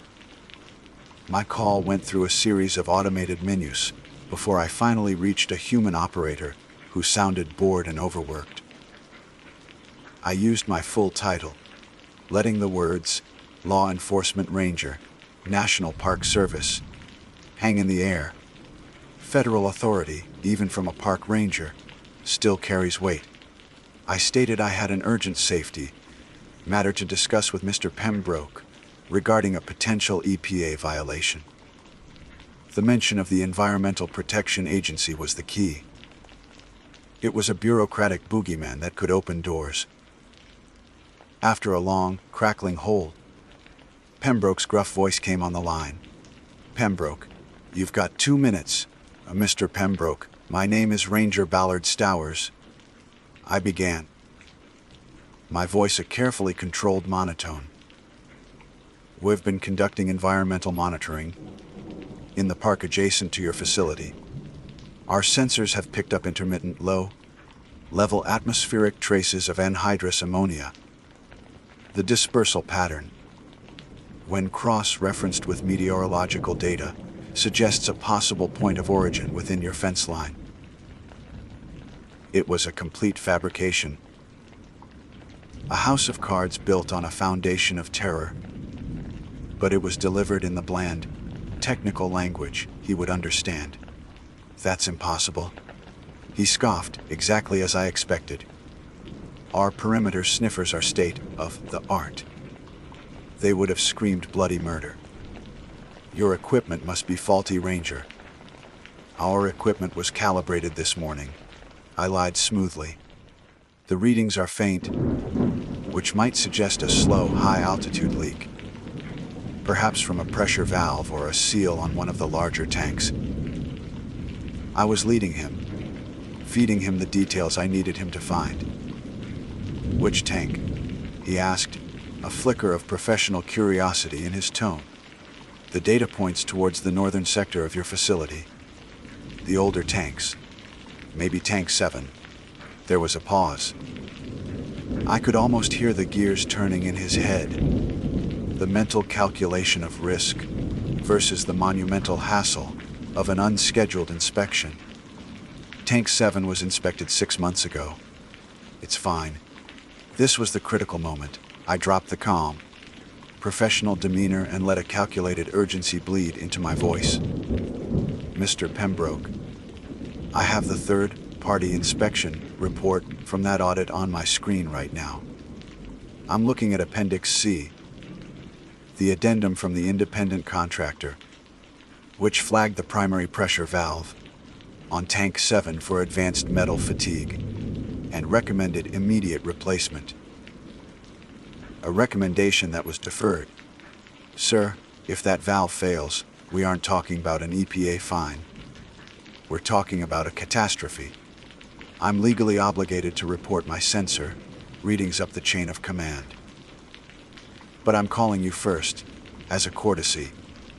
because I believe this requires an immediate boots on the ground visual inspection. If you don't send a crew to look at that valve right now, I'm making the call to the state's emergency management agency.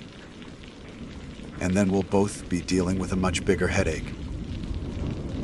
The silence on the other end of the line was heavy. I had him cornered. He couldn't risk ignoring a direct warning from a federal officer that cited his own internal documents. It would be his job, his pension, and his conscience on the line if something happened. "Stay on the line," he grumbled. I heard the muffled sound of him shouting orders to someone in the background. My knuckles were white from gripping the phone.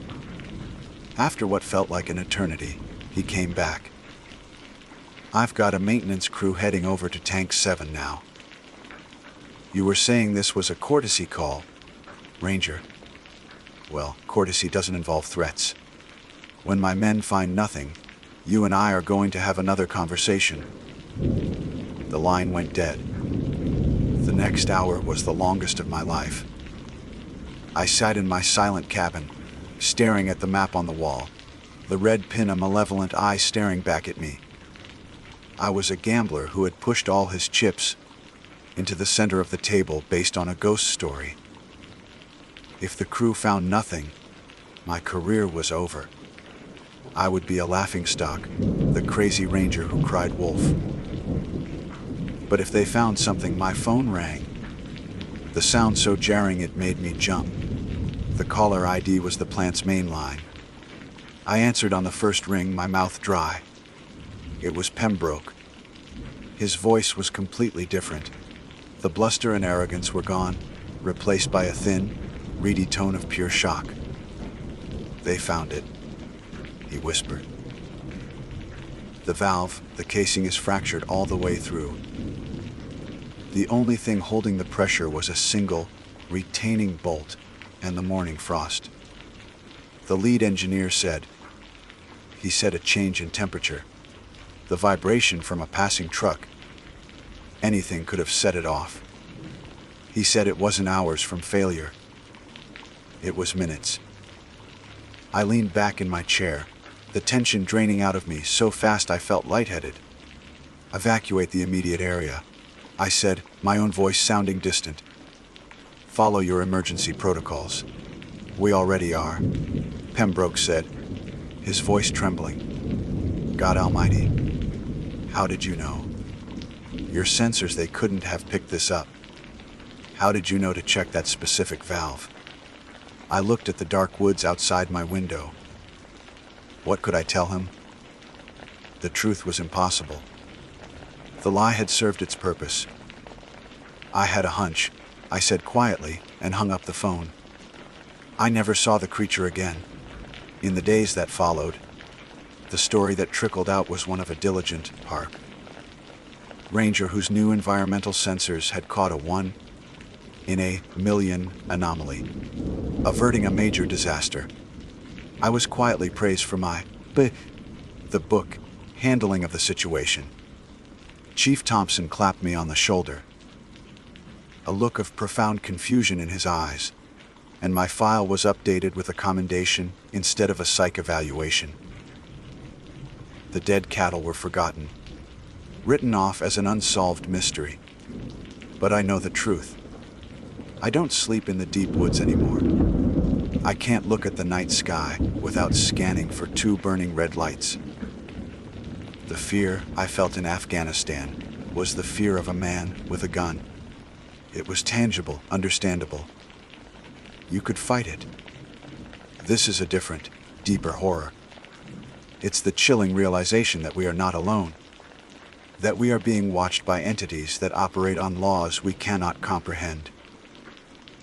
The Mothman wasn't a monster to be feared.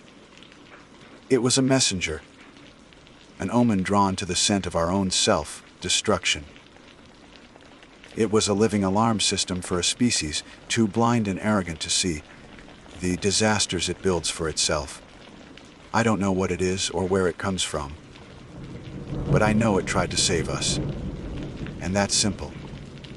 terrifying fact that our survival might depend on the warnings of impossible things that lurk in the shadows is a hell of a lot scarier than any simple monster. My official title, the one printed on my ID badge and government paperwork, is Historical Preservation Specialist for the Great Smoky Mountains National Park. My name is Rosetta Ownby. Most people I work with, the other rangers and the maintenance crews, call me Rosie. The name fits, I suppose. It feels grounded, earthy, like the mountains that hold my family's bones. The Ownbys have been in these coves and hollers since before this land was a park, since before Tennessee was even a state. Our history isn't written in books, it's etched into the creek beds, whispered by the wind through the white pines, and buried under the silent, patient humus of the forest floor. So, when I say my job is historical preservation, it feels less like a profession and more like a birthright, a sacred duty to listen to the land and keep its stories from being forgotten entirely. My current assignment and obsession for the better part of a year has been Elkmont. To the tourists who make the drive, it's a novelty, a ghost town they've read about on travel blogs. They come to snap pictures of the dilapidated cabins and walk the quiet, paved paths, feeling a manufactured shiver before getting back in their minivans. But they don't know the first thing about this place. They don't feel its pulse. Before the National Park Service drew its lines on a map, Elkmont was a lifeblood. It began as a gritty, hard-working logging town, the air thick with the scent of freshly cut timber and the constant growl of the Little River Railroad.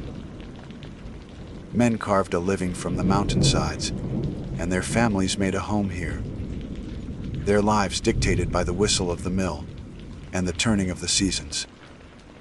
Then, as the timber ran thin, the Knoxville elite discovered it. The logging camp transformed into a swanky private resort, a mountain getaway for the wealthy.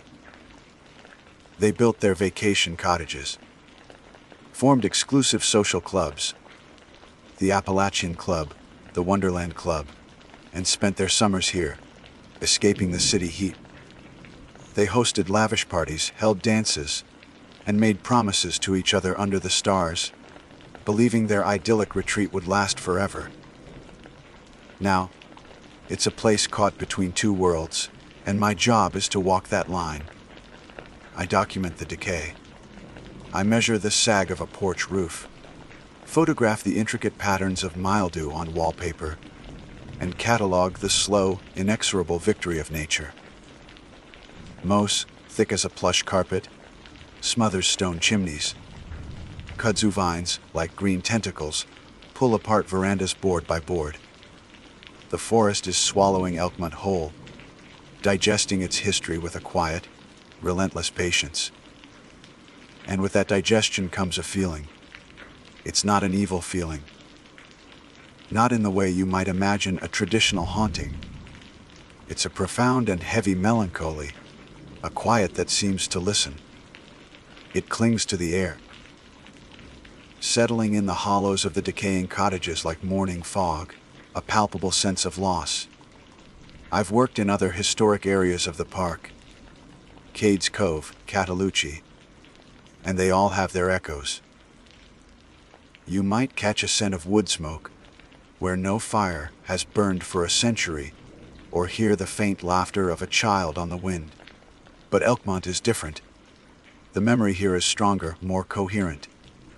Sometimes, walking through Daisy Town, a row of the oldest, most charming cottages, I feel like I'm the intruder. The air grows thick, and the sounds of the modern world.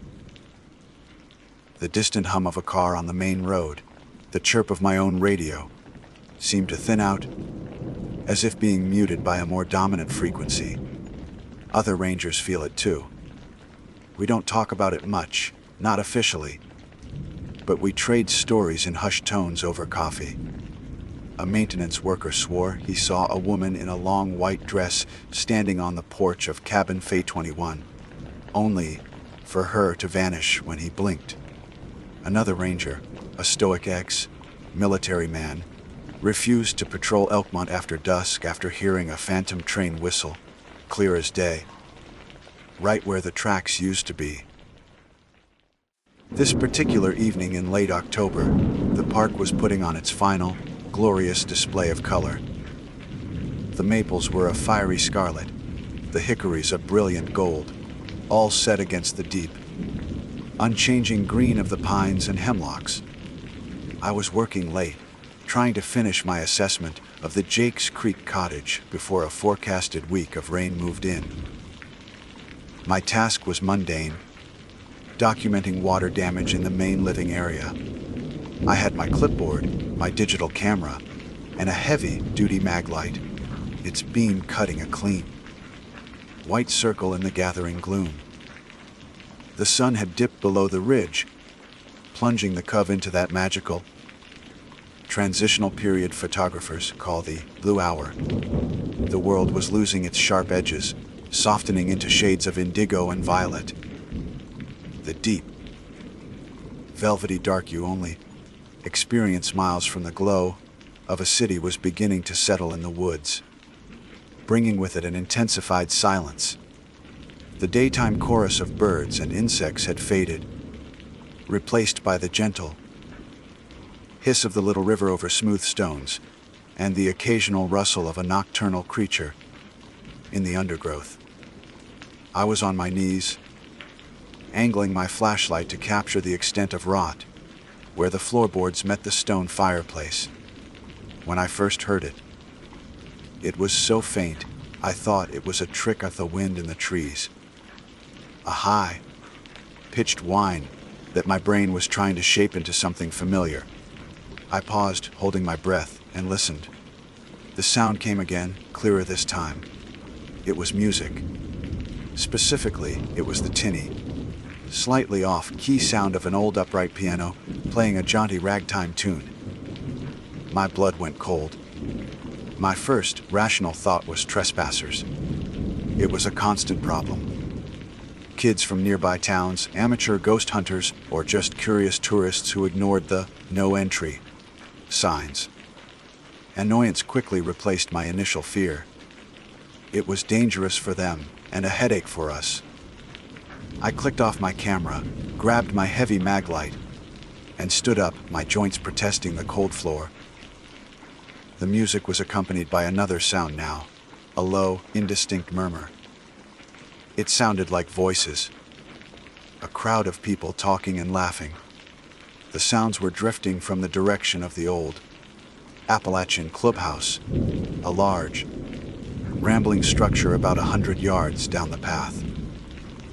As I stepped out of the cottage, the cold mountain air hit me, sharp and clean. The music grew louder, more distinct with every step I took. The jaunty piano tune was now interwoven with the unmistakable swell of a small orchestra. A clarinet, a trombone, the steady beat of a drum. The murmur of voices resolved into the sounds of a party, complete with bursts of feminine laughter and the deeper tones of men in conversation. My logical mind was racing, trying to find an explanation. A film crew. They would have needed a permit, and I would have been notified. A highly elaborate prank. Possible, but the sheer quality and volume of the sound in this remote place seemed unlikely. My boots crunched on the gravel path, the sound feeling alien and loud against the ghostly celebration ahead. The Appalachian clubhouse loomed before me, a dark, hulking silhouette against the star-dusted sky. Most of its windows were boarded up, but faint. Flickering light seemed to leak from the cracks around the main entrance and the few uncovered panes on the second floor. As I got closer, another element was added to the sensory assault: a smell. It was unmistakable and utterly impossible. The thick, cloying scent of old-fashioned perfume, the sweet aroma of pipe tobacco, and the sharp, pungent smell of cigar smoke. It was as if I had walked through a curtain in time, leaving the scent of damp earth and decaying leaves behind for the smells of a roaring 20s gala. My heart was a frantic drum against my ribs. This wasn't trespassers. This was something else entirely. My hand, slick with a cold sweat, reached out and pushed against the heavy, creaking wood of the main clubhouse door. The heavy oak door swung inward with a groan that seemed to belong to my world, not theirs. The sound was swallowed instantly by the vibrant wall of noise and sensation that rushed out to meet me. The air that poured from the clubhouse wasn't the stale, musty air of a building surrendering to a century of damp and neglect. It was warm, alive, and thick with the layered scents of a bygone era. The sharp sweetness of juniper from gin cocktails, the rich, earthy aroma of cigar smoke, and a dozen competing floral perfumes all mingled into an invisible, intoxicating fog. It was overwhelming, a sensory ghost that filled my lungs and made my head swim.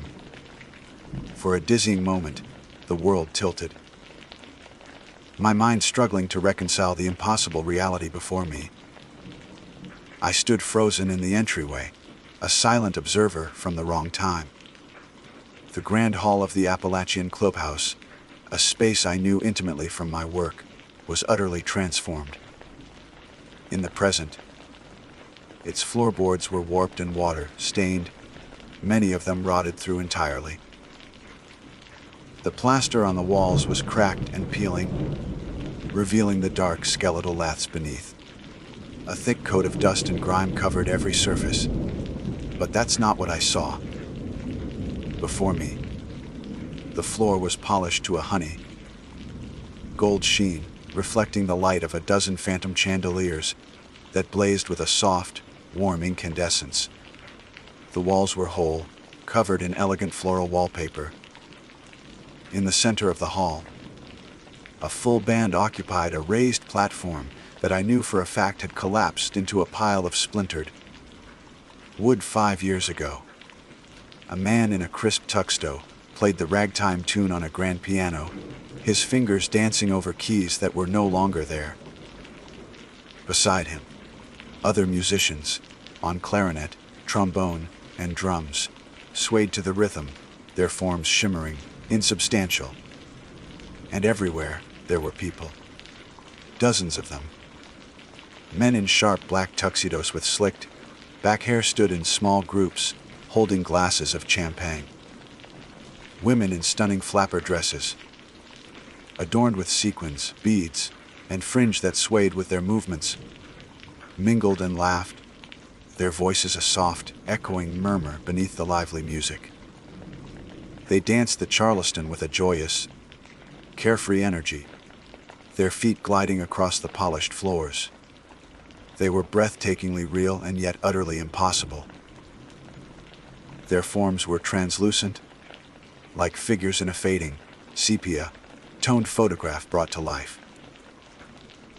Through the shimmering body of a man raising a glass in a toast, I could clearly see the boarded up window on the far wall, the faint moonlight that slanted through the grimy, uncovered panes of glass didn't illuminate them.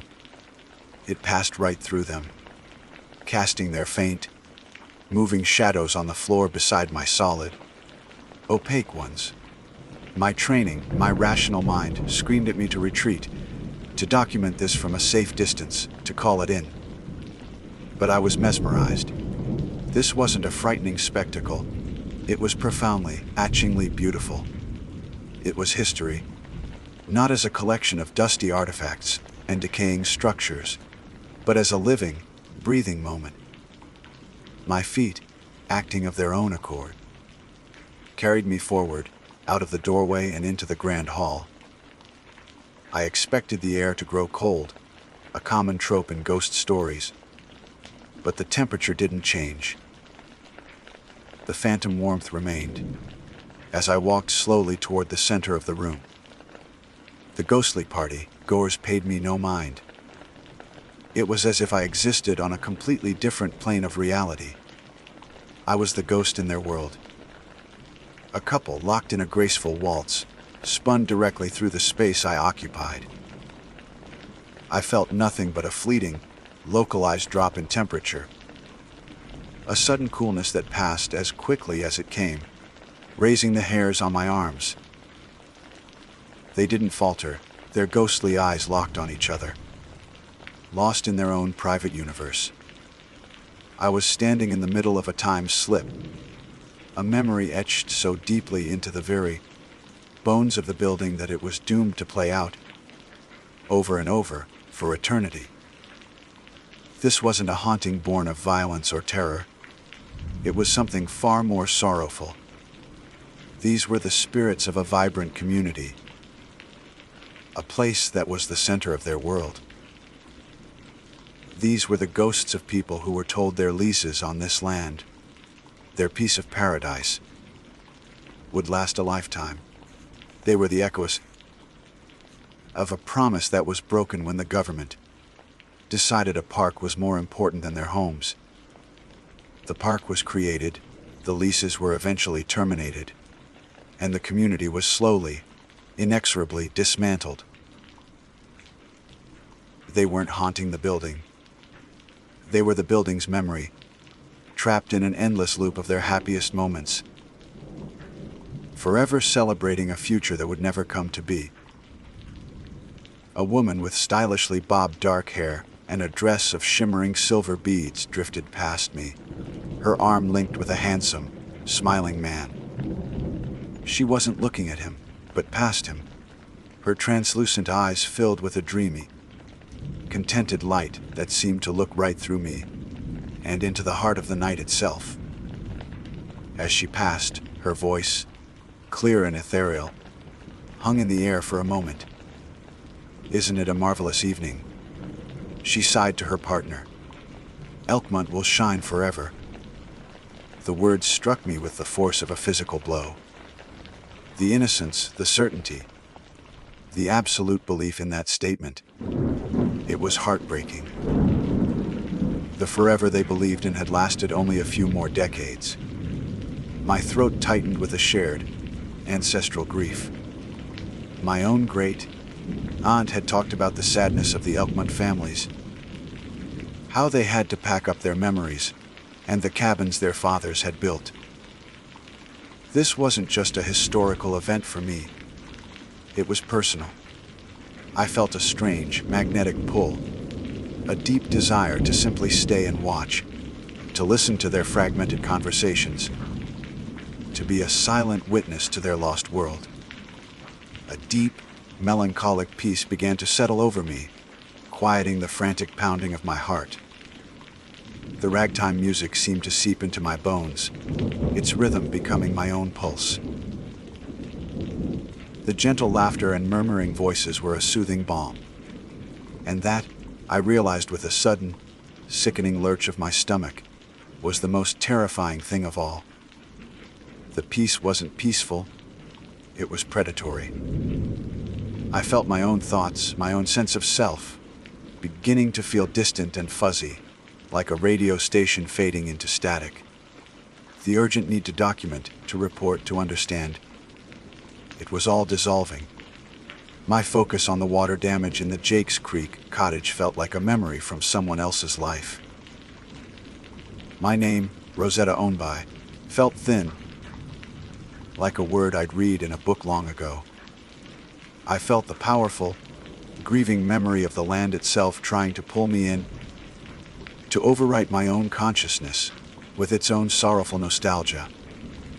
I was an anomaly, a foreign piece of data in their perfectly preserved program. And the place, the collective memory, was trying to correct that error. It wasn't trying to scare me away. It was trying to write me into its sad, repeating chorus, to add my consciousness to its own, to make me another translucent figure dancing until the end of a time that was already over.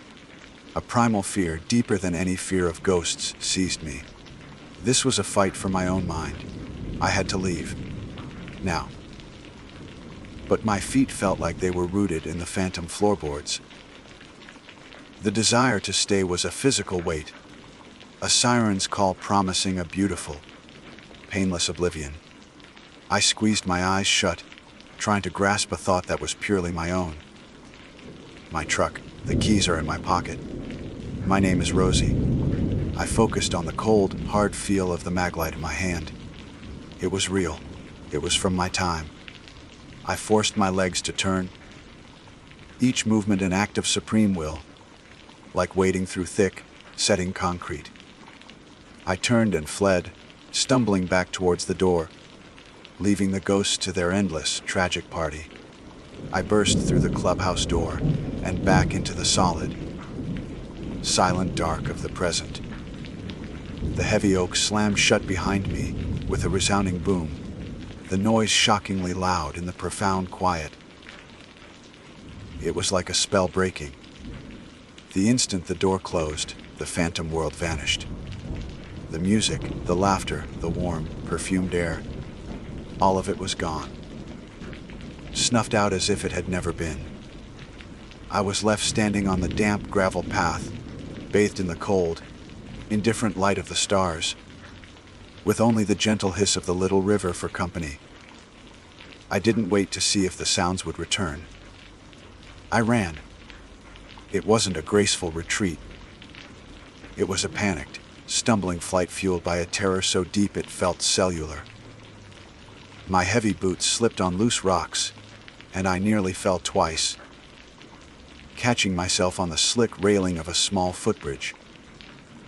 The narrow beam of my maglite bounced erratically ahead of me, illuminating chaotic patches of mossy stone, twisted roots, and decaying leaves. The familiar, comforting sounds of the nocturnal forest, which had seemed so quiet before, now felt blessedly real. The hoot of a distant owl, the frantic chirping of crickets, the rustle of a small animal in the undergrowth. Each sound was an anchor, pulling me back to my own time, my own reality. Gasping for breath, my lungs burning from the cold air and exertion, I finally reached the Jake's Creek cottage where I'd left my gear. I didn't stop. I fumbled for the keys in my pocket, my fingers clumsy and shaking, and continued my desperate retreat toward the small gravel lot where my park service truck was parked. It sat there, a solid, green and white island of mundane modernity in a sea of ancient, whispering darkness.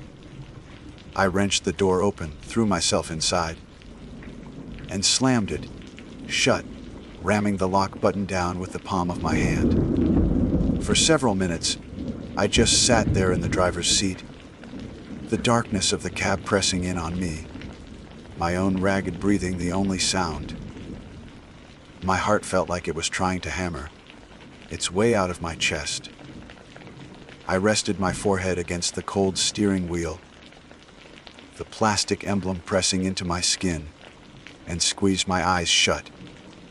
But the images were seared onto the backs of my eyelids, the shimmering, translucent dancers, the ghostly orchestra, and the sad, dreamy eyes of the woman in the silver, beaded dress.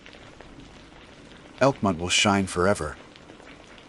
The fear I felt wasn't just the residual shock of seeing ghosts.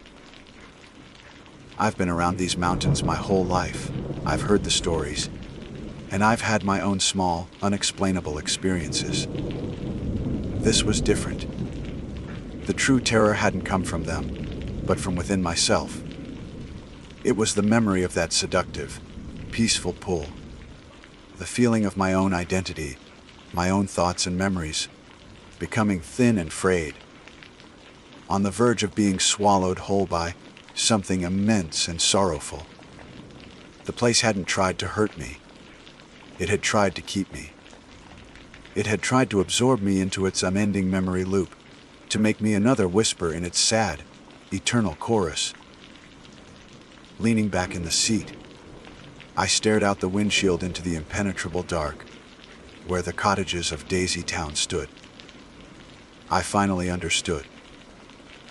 The stories the other rangers told. The woman on the porch, the phantom train whistle. They weren't separate hauntings. They were all part of the same thing. Elkmont itself was a wound on the landscape, a place of profound and unresolved trauma. The forced removal of its residents, the breaking of that promise of forever, had left a scar not just on the people, but on the land itself. The place was grieving. The party in the clubhouse wasn't a replay for our benefit. It was the land dreaming of a happier time. A dream so powerful it occasionally bled through into our reality. And why me? Why had the experience been so intense, so immersive, so personally dangerous?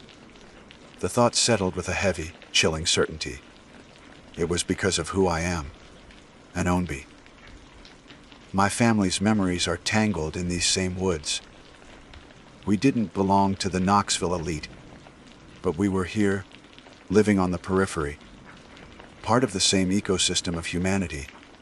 The land recognized something in me, a connection, a shared history written in my DNA. I wasn't a tourist, a complete outsider. I was close enough to the original story that the place didn't see me as a visitor, but as a potential resident.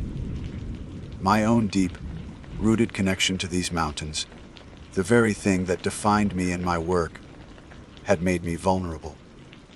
It had opened a door that, for most people, would have remained safely closed. My job title is Historical Preservation Specialist.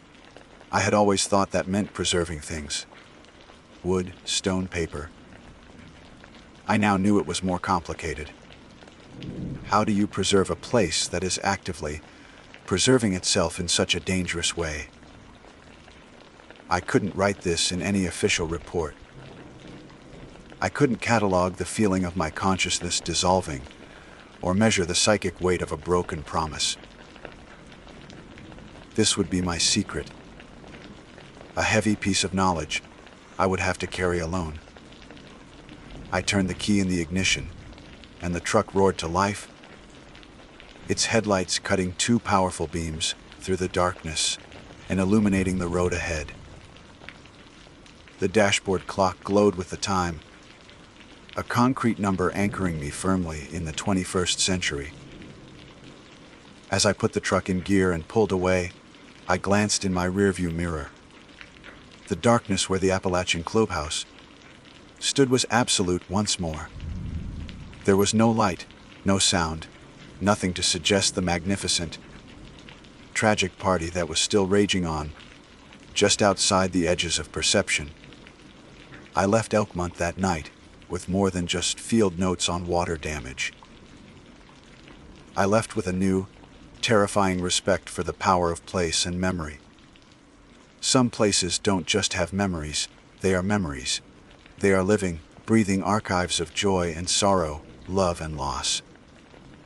And when you, a creature of the solid, unforgiving present, walk into their dream of the past, you become a contradiction. You are a reminder that their time is over, and they don't like being reminded. They will try to correct the paradox, not by frightening you away, but by luring you in, by making you a part of their beautiful, heartbreaking, and never-ending story. My name is Wilburn Fox, and for 40 years, I have been a steward of these mountains. In 3 months, I will trade my ranger's flat brim for a fishing hat and a quiet porch, a transition I've earned through 4 decades of service in the vast, untamed wilderness of the Appalachian Range. I've tracked poachers in the dead of winter, rescued hikers with more ambition than sense, and stood my ground against charging black bears. I am a man of the earth, of compass readings and topographical maps, of observable facts and logical conclusions. In my world, every effect has a cause. Every shadow is cast by something solid. and every mystery has a solution waiting to be uncovered by a patient mind. This brings me to the Brown Mountain Lights. For as long as I've worn the uniform, I've been the designated debunker of this particular piece of local folklore. The calls would come in, usually from tourists or new residents, their voices a breathless mix of excitement and fear. They'd seen them. Spectral orbs dancing above the ridgeline, ghostly lanterns floating in the blackness. And every single time, I would listen patiently, pull on my boots, and go find the answer. I remember one autumn, a group of university students swore they had filmed a paranormal event. Their shaky footage showed a light that pulsed and darted with intelligent, otherworldly speed. I found their campsite, and a little further up the trail, I found their very expensive drone with a high lumen LED taped to it. They were trying to create a viral video. I gave them a stern lecture on park regulations and the wasting of official resources and sent them packing. Another time, a frantic call from a family in a rental cabin described a sorrowful, weeping light that appeared and vanished in the same spot for an hour. It was the reflection of their own television, bouncing off the new panoramic window of a neighbor's cabin on the opposing ridge. My most famous case involved a reporter from a Charlotte newspaper.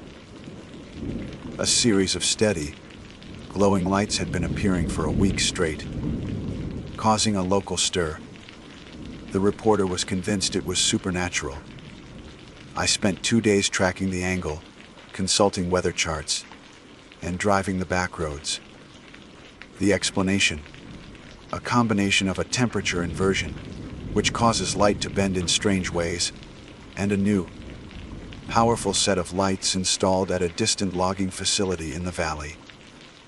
The swamp gas theory, which I've used more than once, became my signature explanation after a particularly wet summer resulted in a rash of sightings. Methane from decaying vegetation in the bogs can, under the right atmospheric pressure, create a brief, faint luminescence. It's science, plain and simple. Over time, the calls dwindled. The locals knew my stance. Wilburn Fox didn't chase ghosts, he chased facts.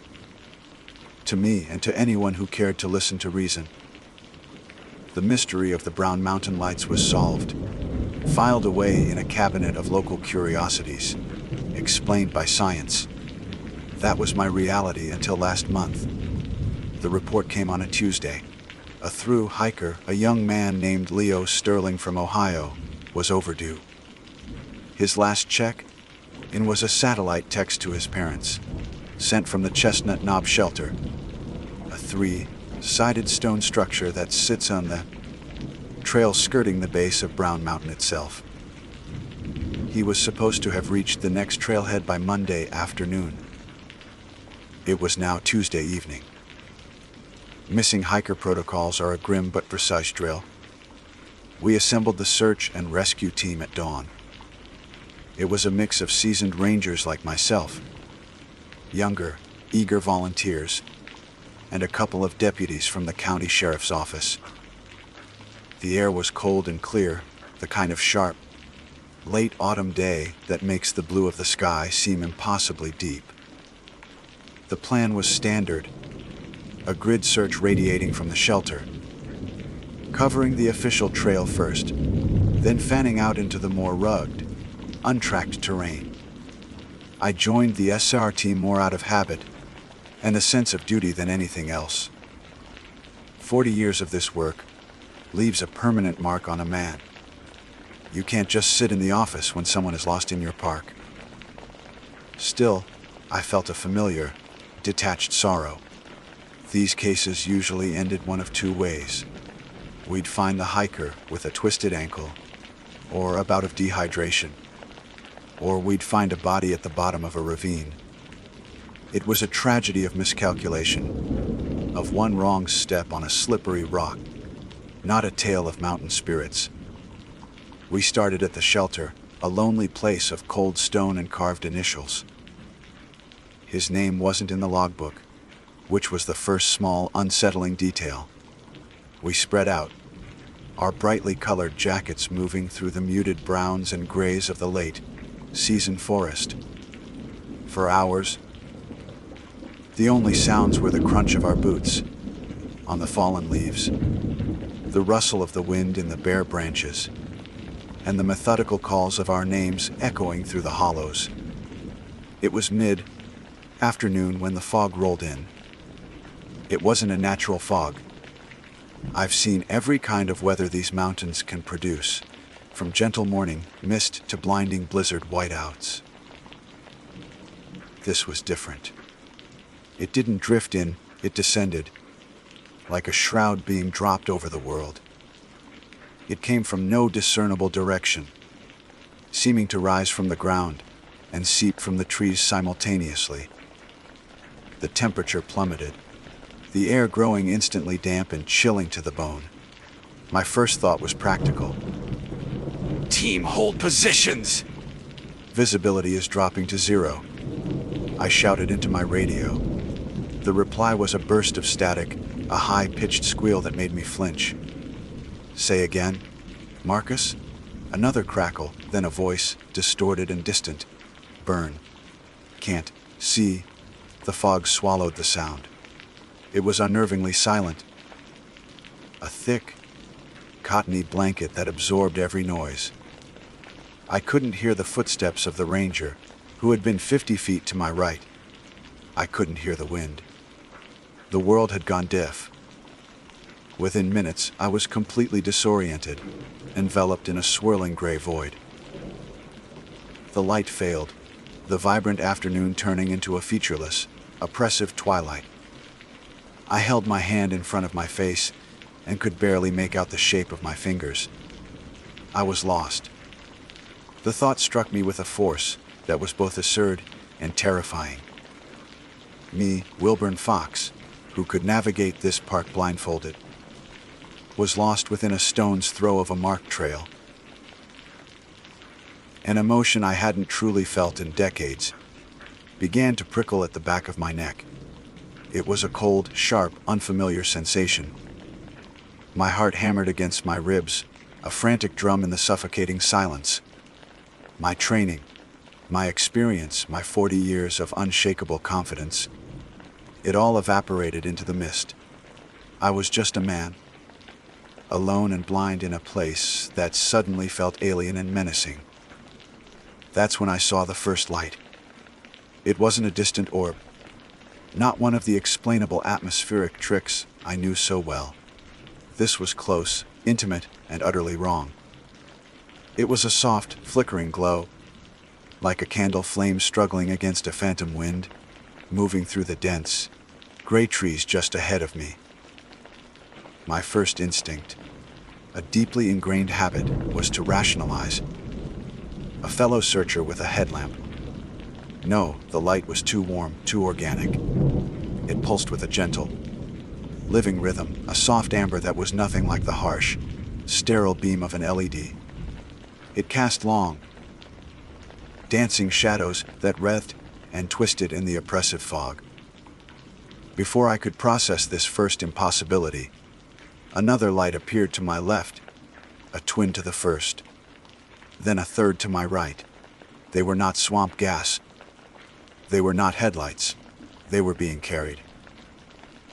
My breath caught in my throat, a knot of ice forming in my chest. The panic I'd felt moments before was replaced by a profound, paralyzing dread. Through the swirling, ethereal curtains of mist, I began to make out the figures. They were women, moving with a grace that was both beautiful and terrifying. They were dressed in what looked like traditional buckskin, simple and unadorned, garments that belonged to a forgotten century. Their hair was long and dark, unbound, flowing down their backs like rivers of ink. They moved without a sound, their feet making no impression on the damp, leaf-strewn earth. It was as if they were floating an inch above the ground, gliding through the forest like smoke. As they drew nearer, I could see their faces, and the sight broke something deep inside me. Their features were etched with a grief so ancient and profound it felt like a physical force. A wave of sorrow that washed over me, chilling me more than the unnatural fog. It was a grief that had settled into the very marrow of their bones, a timeless agony that had been burning for centuries. Their eyes, dark and hollow, were not fixed on me. They paid me no mind, as if I were a rock or a tree, a part of the landscape that was of no consequence to their eternal task. Their spectral gaze was fixed on the ground before them, scanning, searching, forever searching. In their hands, they carried simple pine, not torches. The flames burned brightly, yet they cast no heat. I could feel the cold seeping from them, a palpable aura of loss that was the antithesis of the fire they held. The light from their torches didn't illuminate the fog so much as it mingled with it, creating a soft, sorrowful glow that seemed to emanate from another world. The Cherokee legend. The story I had dismissed 100 times, with a cynical wave of my hand and a well-rehearsed scientific explanation. The spirits of the maidens, forever searching the slopes of Brown Mountain for their husbands and sons, warriors slain in a great and terrible battle with a rival tribe. They had been waiting for their men to return from the fight, and when they never did, they took up their torches and went in search of them, a search that, according to the legend, they never abandoned, not even in death. It was a quaint piece of folklore I'd told to tourists around a campfire, a charming ghost story to add to the park's mystique. But it was real, all of it. The buckskin dresses, the pine not torches, the silent, unending search, the crushing weight of their sorrow. It was all horribly, undeniably real. My skepticism, the bedrock of my identity for 40 years, didn't just crack. It shattered into a million pieces, dissolving into the mist like so much dust. My scientific certainties, my logical conclusions, my entire rational worldview, they were useless here. They were the tools of a world that no longer existed. A world of sunlight and solid ground that I had left behind when I stepped into the fog. I was standing in the presence of something ancient and sacred, something that defied every law of nature I had ever known. I should have been terrified. A part of me was, but a stronger, more primal emotion took hold, a deep, aching empathy. I was no longer a park ranger on a search and rescue mission. I was a witness to an eternal vigil, a silent observer of a grief that transcended time. Without making a conscious decision, I began to follow them. My feet, which had been rooted to the spot in disbelief, now moved with a purpose that was not my own. I kept a respectful distance, a ghost trailing ghosts. They led me through the disorienting, soundless labyrinth of the fog-shrouded forest. The world I knew had vanished, replaced by this spectral procession. The trees were no longer familiar landmarks. They were silent, gray sentinels, their branches reaching down like skeletal fingers. The ground was no longer solid earth. It was a threshold between the living and the dead. The women moved with a slow, deliberate pace, their torches bobbing in unison, a constellation of lost hopes. They navigated the treacherous terrain with an effortless familiarity, their path weaving through thickets of rhododendron and over moss-covered rocks, a path that only they could see. I followed their light, the only anchor in a world that had come untethered from reality. They led me for what felt like an eternity, though it could have been only minutes. Time had lost its meaning in the fog. Finally, they stopped at the base of a small, sheer cliff face, a jagged outcrop of rock that was invisible until you were right upon it. The women formed a silent, solemn semicircle, their torchlight converging on a single point, at the bottom of the rock face. They stood motionless, their heads bowed, their search complete.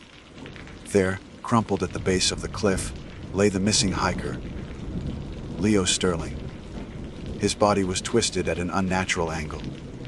His bright blue hiking jacket a stark, tragic splash of color against the muted earth.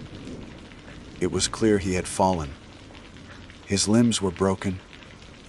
His journey ended abruptly and violently. My training kicked in, a faint echo from a world I no longer recognized. I should have checked for a pulse, started first aid, called it in on the radio that was still uselessly silent. But I couldn't move. I could only stare, my heart a cold, heavy stone in my chest. The rational explanation was there, plain as day. He'd gotten disoriented in the fog, wandered off the trail, and taken a fatal step into the void. An accidental fall. A tragedy, but a logical one. But logic had no place here anymore. Logic had no place here anymore. I was kneeling in a place outside of time, a witness to a ritual as old as the mountains themselves. I finally broke my paralysis and moved forward, my stiff limbs protesting. I didn't approach the body as a park, rangering a preliminary investigation. I approached as a man drawn by the silent, sorrowful gravity of the scene. I knelt beside the young hiker, the cold, damp earth seeping through the knees of my trousers. His eyes were open, staring up at the gray, featureless sky he could no longer see. He was so young, a life full of promise extinguished on this lonely patch of ground. A wave of profound sadness washed over me, a feeling so immense it was almost suffocating. As I knelt there, the spectral women gathered around us. They moved with their silent, ethereal grace, forming a circle, their pine, not torches held high. They were a silent, luminous honor guard. Their torchlight, which had seemed so cold and alien before, now felt different. It bathed the tragic scene in a soft, sorrowful glow, a light of pure, undiluted mourning. They weren't menacing. They weren't a threat. They were a vigil. Their ancient, unending sorrow had found a new object. They mourned for this boy from Ohio, this stranger who had died on their mountain, as if he were one of their own lost sons. In their hollow eyes, I saw the reflection of a grief that spanned centuries, a pain so deep it had become a part of the very fabric of this place. I reached out and gently closed the boy's eyes. It was a simple gesture, a small act of dignity in the face of a great tragedy. As I did, I felt a strange connection to the silent figures around me. We were united in this moment, a circle of grief that transcended the boundaries of life and death. I was no longer Wilburn Fox, the rational man of science. I was just another mourner on the slopes of Brown Mountain. I don't know how long I stayed there, kneeling beside the body, enveloped in the cold, sorrowful light of the torches. Time had ceased to exist. My world had shrunk to this small, sacred circle of rock, earth, and ethereal light. The only reality was the silent vigil of the spectral women and the crushing weight of their shared grief. I had lost all sense of myself, of the search of the world beyond the fog. Then, slowly, almost imperceptibly, the world began to return. The oppressive silence was the first thing to break. I heard a faint, distant sound, the whisper of wind in the high branches.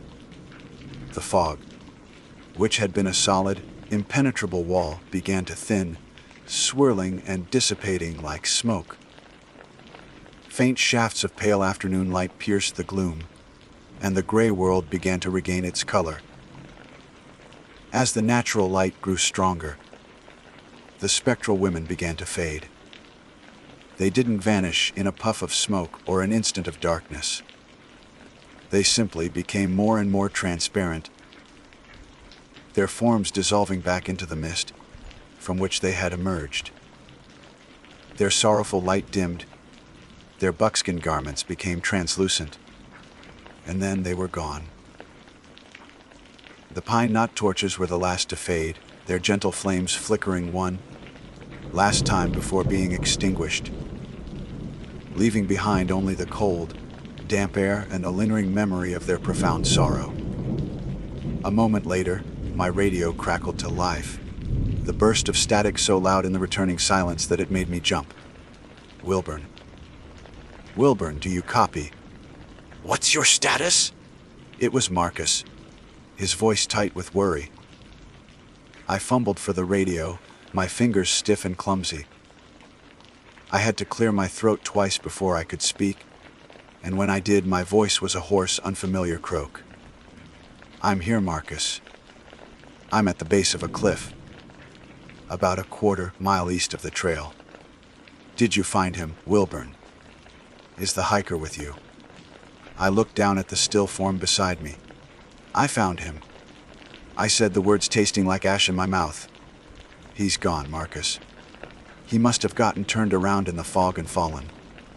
The official story. The logical explanation. It was true, in a way. He had fallen. But it was also a lie, a pale, incomplete version of the truth. How could I tell them that I had been led to this spot by ghosts? That I had stood vigil with the spirits of a long-dead tribe? They would have thought I'd lost my mind, that the stress and the fog had made me hallucinate. They would have ordered a psychological evaluation. My 40 years of service, my reputation as a man of reason and logic, would have been erased in an instant.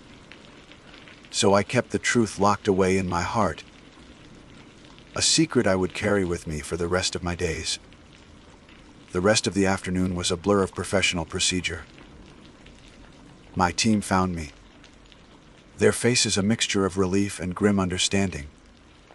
They saw a shaken but composed veteran ranger kneeling beside a tragic accident. They didn't see the man whose entire worldview had been shattered. The recovery was somber and efficient. We worked in silence.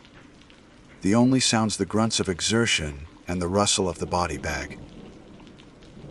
As we carried him out, I looked back at the cliff, half expecting to see the spectral women watching us from the trees. But there was nothing.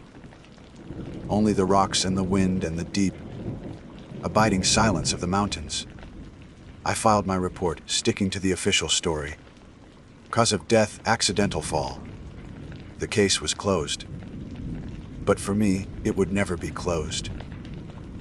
In the weeks that followed, I found myself changed. The world no longer seemed so solid, so predictable. I would look at the familiar mountains and see them with new eyes. They were no longer just a collection of rocks and trees, a landscape to be managed and controlled. They were a place of ancient power, of deep, abiding sorrow, a place where the veil between worlds was thin. A week before my retirement, I drove out to the Brown Mountain overlook one last time. It was a clear, moonless night, the kind of night when the sightings were most often reported. I didn't bring a camera or binoculars. I just stood there, leaning against the cold stone wall, and watched. For a long time, there was nothing but the stars and the vast, dark silhouette of the mountain. Then I saw it, a single soft light glowing on the distant ridge. It pulsed gently, a faint, lonely beacon in the darkness. But I no longer saw it as a mystery to be solved. I didn't try to explain it away with science or logic. I saw it for what it was, a memorial, a single, eternal flame of grief. I finally understood. The real mystery of Brown Mountain wasn't what the lights are, but the depth of the sorrow that fuels them. He didn't die alone, that boy from Ohio. And in a way, neither did I. A part of the old Wilburn Fox, the man of unshakable certainty, died on that mountain too. And in his place, someone new was born, someone who understood that there are some things in this world that are not meant to be explained, only to be witnessed.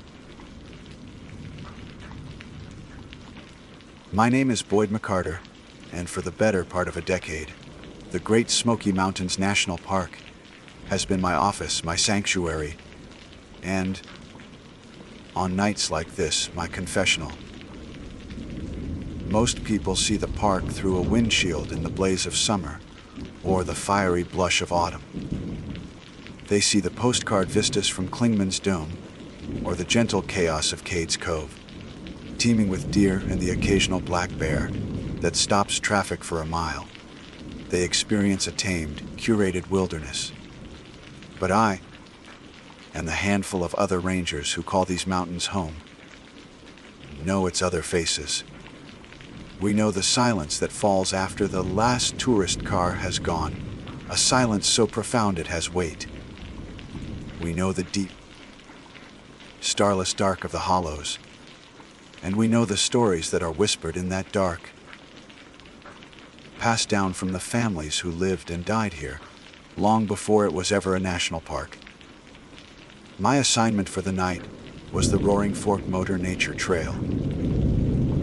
The name itself is a gentle deception, conjuring images of a leisurely drive. And during the day, it is exactly that. It's a 5.5-mile one-way loop that winds you through a world of living history. Sunlight dapples through a dense canopy of hemlock, poplar lighting up historic log cabins, and a beautifully preserved tub mill. The Roaring Fork itself is your constant companion, a boisterous, clear water creek that tumbles and rushes over moss-covered boulders. It's the park at its most charming, a drive-through storybook. But at night, the storybook closes and a different kind of tale begins. When the sun goes down, the Roaring Fork Trail transforms. The friendly trees that formed a green tunnel by day become a black vault, their branches lacing together overhead to swallow the sky. The darkness in these Appalachian hollows is an absolute, physical presence. It's an ink-black ocean, and the powerful headlights of my government issue patrol truck feel like two tiny, defiant pinpricks struggling against the tide. The cheerful gurgle of the creek changes its tune, its voice lowering to a constant, indistinct whisper that seems to carry on the edge of hearing. Every snap of a twig in the undergrowth, every rustle of leaves from a nocturnal creature is amplified 100-fold. Your imagination, left unchecked, can run wild out here. It was a late autumn night, colder than usual for this time of year. The air had a crystalline bite to it, and a delicate skim of silver frost was already forming on the blacktop, crunching softly under my tires. The truck's heater was blasting, a bubble of manufactured warmth against the encroaching chill. My duties were simple, routine even. I was to drive the loop, ensuring the gates were properly closed, checking for any straggling vehicles, and making sure no one was attempting to camp illegally. It was a task I'd performed countless times, a lonely but usually uneventful patrol. Drawing the Roaring Fork night shift was considered drawing the short straw, not because of any real danger, but because of the oppressive isolation and the feeling of the place. The old-timers, the rangers who had been here since the park's inception, they talked. They'd sit around the fire at the Elkmont station, sipping bitter coffee and trade stories they wouldn't tell the tourists. They spoke of the haints and the spirits of the mountains, the remnants of the tough. Proud people who were forced to leave their homes when the park was created. They talked about strange lights seen drifting through the trees, near old graveyards, and the sound of children's laughter, echoing from the ruins of the old schoolhouse. I'd always listened with a respectful sort of skepticism. I believed the mountains held memories, but I filed the ghost stories under folklore, the product of tired minds and too much time spent alone in the dark. Tonight, however, the folklore felt closer. The air was heavy, charged with a strange static. My radio, usually a reliable link to the outside world, had been spitting static for the last mile, a harsh, crackling noise that grated on my nerves. I'd fiddled with the knobs, but it was useless. It was as if the valley itself was jamming the signal. I was about 4 miles into the loop, crawling along at a steady 10 miles per hour, my headlights cutting a swath through the dense woods. The road narrowed here, hemmed in by a steep, wooded hillside on my left and a sharp drop off to the creek on my right. It was the darkest part of the trail, the part where you feel most acutely that you are a visitor, and an unwelcome one at that. That's when the feeling started. It began as a prickle on the back of my neck, the ancient, instinctual sensation of being watched. I slowed the truck even more, peering into the impenetrable wall of blackness on either side of the road. I scanned the trees for the telltale green gold glint of animal eyes, expecting to see a deer or maybe a raccoon. Nothing. I told myself it was just the solitude getting to me, the same old paranoia that every ranger experiences. But the feeling intensified. It wasn't the gaze of an animal, curious or frightened. This felt different. It felt intelligent. It felt patient. I was nearing the end of the 5.5-mile loop, approaching the pool off for the old Ephraim Ogle place, when my headlights caught her. At first, it was just a shape, a flicker of movement at the extreme edge of the light's reach. My first thought, my ranger thought, was a lost hiker. My foot went to the brake, my heart giving a hard, sudden thump against my ribs. As the truck slowed to a stop, the beams fully illuminated her, and the rational explanations began to crumble one by one. She was a young woman, walking slowly, deliberately, by the side of the road. She was heading in the same direction I was, away from the park entrance. Her back was to me. She was wearing a simple, high-collared dress, the kind you'd see in a sepia-toned photograph from 100 years ago. It was a pale color, maybe a faded floral pattern, but it was hard to tell in the stark white of the headlights. Her hair was dark and pulled back neatly, but the detail that sent a jolt of pure, cold shock through me was her feet. She was barefoot. She was walking on asphalt coated in a layer of sharp, crystalline frost, in air cold enough to make me see my own breath inside the heated cab of my truck, and she was barefoot. She didn't seem to notice the cold. She didn't shiver. She just walked with a steady, unhurried pace, her bare feet making no sound that I could hear over the low rumble of the engine. My mind raced, trying to stitch together a scenario that made sense. Was she in shock? The victim of an accident? Had she wandered away from a campsite in a daze? My training took over, overriding the primal scream in my gut that told me to slam the truck in reverse and get the hell out of there. I couldn't leave her. Whatever this was, I had a duty. I let the truck creep forward until it was parallel with her. I killed the piercing headlights, leaving on the softer amber running lights, not wanting to frighten her further. I rolled down the passenger side window, and a blast of frigid air invaded the cab, smelling of cold stone and damp earth. "Mom," I called out, my voice sounding strained, too loud in the immense quiet. Mom? "Are you all right? You must be freezing out here." She stopped walking but didn't turn immediately. For a long moment, she stood perfectly still, a silhouette against the dark woods. Then, slowly, she turned to face me. In the faint, indirect glow of the truck's running lights, her face became clear, and the last of my rational theories turned to dust and blew away on the cold night air. She was beautiful, but it was a strange and unsettling kind of beauty, like that of a porcelain doll kept under glass for a century. Her skin was flawless, pale, and seemed to possess a soft luminosity of its own. Her eyes, wide and dark, regarded me with a profound calmness that was utterly out of place. There was no fear in them, no confusion, no sign that she was suffering from the bitter cold. They were simply present. Looking at her, I had the jarring sensation that I wasn't looking at a person in distress, but at a memory that had somehow taken on flesh.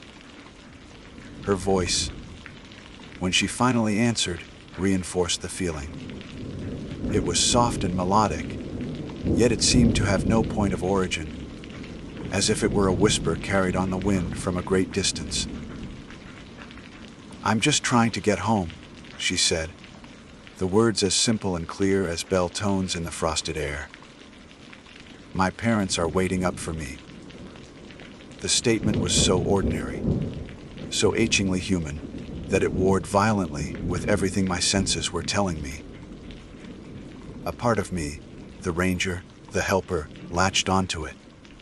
This was a mission, a tangible goal. Find her home, get her to her parents. But the deeper, older part of my brain, the part that understands shadows and the things that hunt in the dark, was screaming that her home was not a place I wanted to find. "Where's home?" My voice tight. I was hoping she'd name one of the few private in holdings, a cabin miles away, a place I could drive to, a place that existed on a map. I needed a pin to put on the board of reality. She didn't answer with words. Instead, she lifted a slender, pale arm, her movements fluid and unhurried. Her finger, long and delicate, pointed not down the road, but directly to my left, into the impenetrable wall of Appalachian forest that rose steeply from the shoulder of the road. My blood ran cold. I knew this stretch of the trail like the back of my hand. I knew every curve, every pull, off, every landmark. I knew exactly what was up that hill, shrouded in the darkness. There was no house, there was no cabin. There hadn't been for over 100 years. All that remained on that spot was a pile of fieldstones that once formed a foundation and a solitary, crumbling chimney stack reaching up like a broken finger, pointing at a sky it could no longer see. It was the site of the old Isaac McCaleb homestead, a place that had burned to the ground in the early 1900s. I'd hiked up there once on a dare with another ranger, a somber, silent place overgrown with rhododendron and ghosts of a different sort, the ghosts of memory. "Ma'am," I started, trying to keep my voice steady. There's nothing up there. It's just woods. The old McCaleb place." Her arm remained outstretched, her gaze unwavering. The calm expression on her face didn't change, but I felt the weight of her stare, the sheer, immovable certainty of it. "It's just up the hill," she repeated, her voice holding the same gentle, melodic quality. "I'm almost home." Every protocol, every line in the Park Service manual was screaming at me what to do. Call it in. A disoriented individual, possible hypothermia, possible psychiatric episode. But my radio was dead silent, filled with an impassable wall of static. And looking at her, at the serene, otherworldly stillness in her eyes, I knew this was no medical emergency. This was something else. This was something the manual had no chapter for. The thought of driving away, of leaving her standing barefoot on the frozen asphalt, was unthinkable. It felt like a profound betrayal, not just of my duty as a ranger, but of some fundamental human decency. Yet the thought of getting involved further filled me with a dread so pure and so cold it felt like a physical thing settling in my stomach. I was trapped between my training and a primal sense of wrongness that was growing with every second I spent in her presence. The decision was made before I even spoke the words. I couldn't leave her.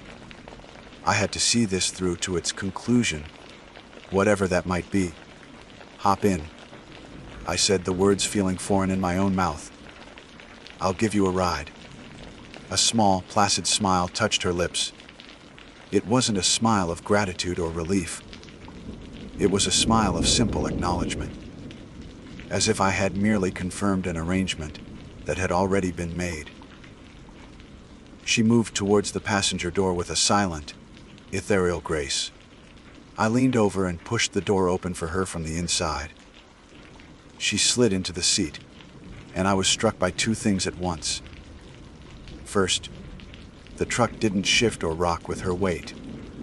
It was as if a phantom had settled onto the seat. Second, the heat vanished. One moment, the cab of my truck was a sanctuary of warmth, the heater blasting hot, dry air onto the windshield. The next, the instant she closed the door, it was gone. It wasn't just that a draft had gotten in. The warmth was actively sucked out of the space, replaced by a deep, penetrating cold that had nothing to do with the outside temperature. This was a chilling cold, a damp cold, the kind you feel in a cellar or a tomb. It sank into my clothes, into my skin, right into my bones. I watched in disbelief as a thin layer of crystalline frost began to bloom on the inside of the passenger window, spreading out in delicate, feathery patterns from where she sat. I put the truck in drive, my hands feeling stiff and clumsy on the wheel. The pull off for the old home site was only a few hundred yards down the loop. It was the longest few hundred yards of my life. She didn't say a word. She just sat there, perfectly still, looking straight ahead into the darkness. The silence in the cab was absolute, a crushing vacuum. I was acutely aware of the crunch of my tires on the frosted asphalt, the low hum of the engine, the frantic, panicked drumming of my own heart. I wanted to ask her name. I wanted to ask her what year she thought it was. I wanted to demand an explanation for the impossible cold that was now making my teeth chatter. But fear was a gag in my throat. I felt that if I spoke, the fragile illusion of normalcy would shatter, and I would be left to face the terrifying truth of my situation. I saw the gravel entrance to the small, pull off and steered the truck into it, the headlights cutting across a small clearing, and finally resting on the dark, skeletal shape of the ruined chimney stack. I put the truck in park and cut the engine. The resulting silence was even more profound, broken only by the faint, whispering sound of the creek somewhere down the embankment. I cleared my throat, the sound unnaturally loud. "Here you are," I said, trying to inject a note of cheerful finality into my voice, a desperate attempt to pretend this was the end of a normal ride. She turned her head to look at me, her dark, calm eyes meeting mine. "Thank you," she whispered, the sound barely disturbing the air. She made no move to get out. She simply sat there, watching me. Then, after a long, heart-stopping pause, she asked the question I knew was coming. the one my soul was screaming at me to refuse. "Won't you walk me to the door?" Of course. Here is the third and final part of the story, concluding the chilling encounter on the Roaring Fork Motor Nature Trail.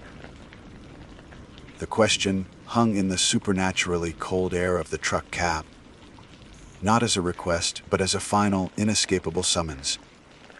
"Won't you walk me to the door?" Every instinct I possessed, from the primal flight response, honed over millennia of evolution, to the simple common sense of a man who knew he was in the presence of something terribly wrong, screamed at me to refuse. My mind formed the words, "No, I can't do that. You'll be safe now. I have to go." But my mouth wouldn't open. My body wouldn't obey. A strange, placid resignation washed over me, quieting the panic. It was the feeling of a swimmer caught in a powerful undertow. The moment you stop fighting the current and simply let it take you. I was no longer in control. I gave a single jerky nod. The simple motion felt as if it sealed my fate. I pushed my door open, and the sound of it unlatching was like a gunshot in the profound silence. As my boots hit the frosted gravel, I felt a release from the oppressive cold of the truck. The night air, which should have felt frigid, was merely cool by comparison. On the other side, she exited with that same weightless, silent grace, the passenger door closing behind her with a soft click.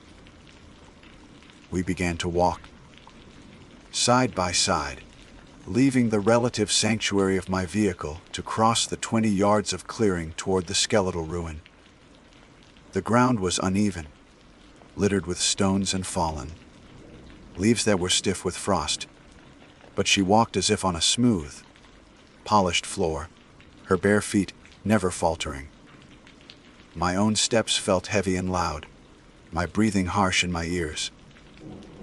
With every step we took away from the truck and towards the foundation, the world began to change. The first thing I noticed was the temperature. The cool night air began to lose its edge, replaced by a growing, inexplicable warmth. It was a dry, stagnant heat like the air from a furnace vent. After 10 paces, it was no longer cool at all, it was mild.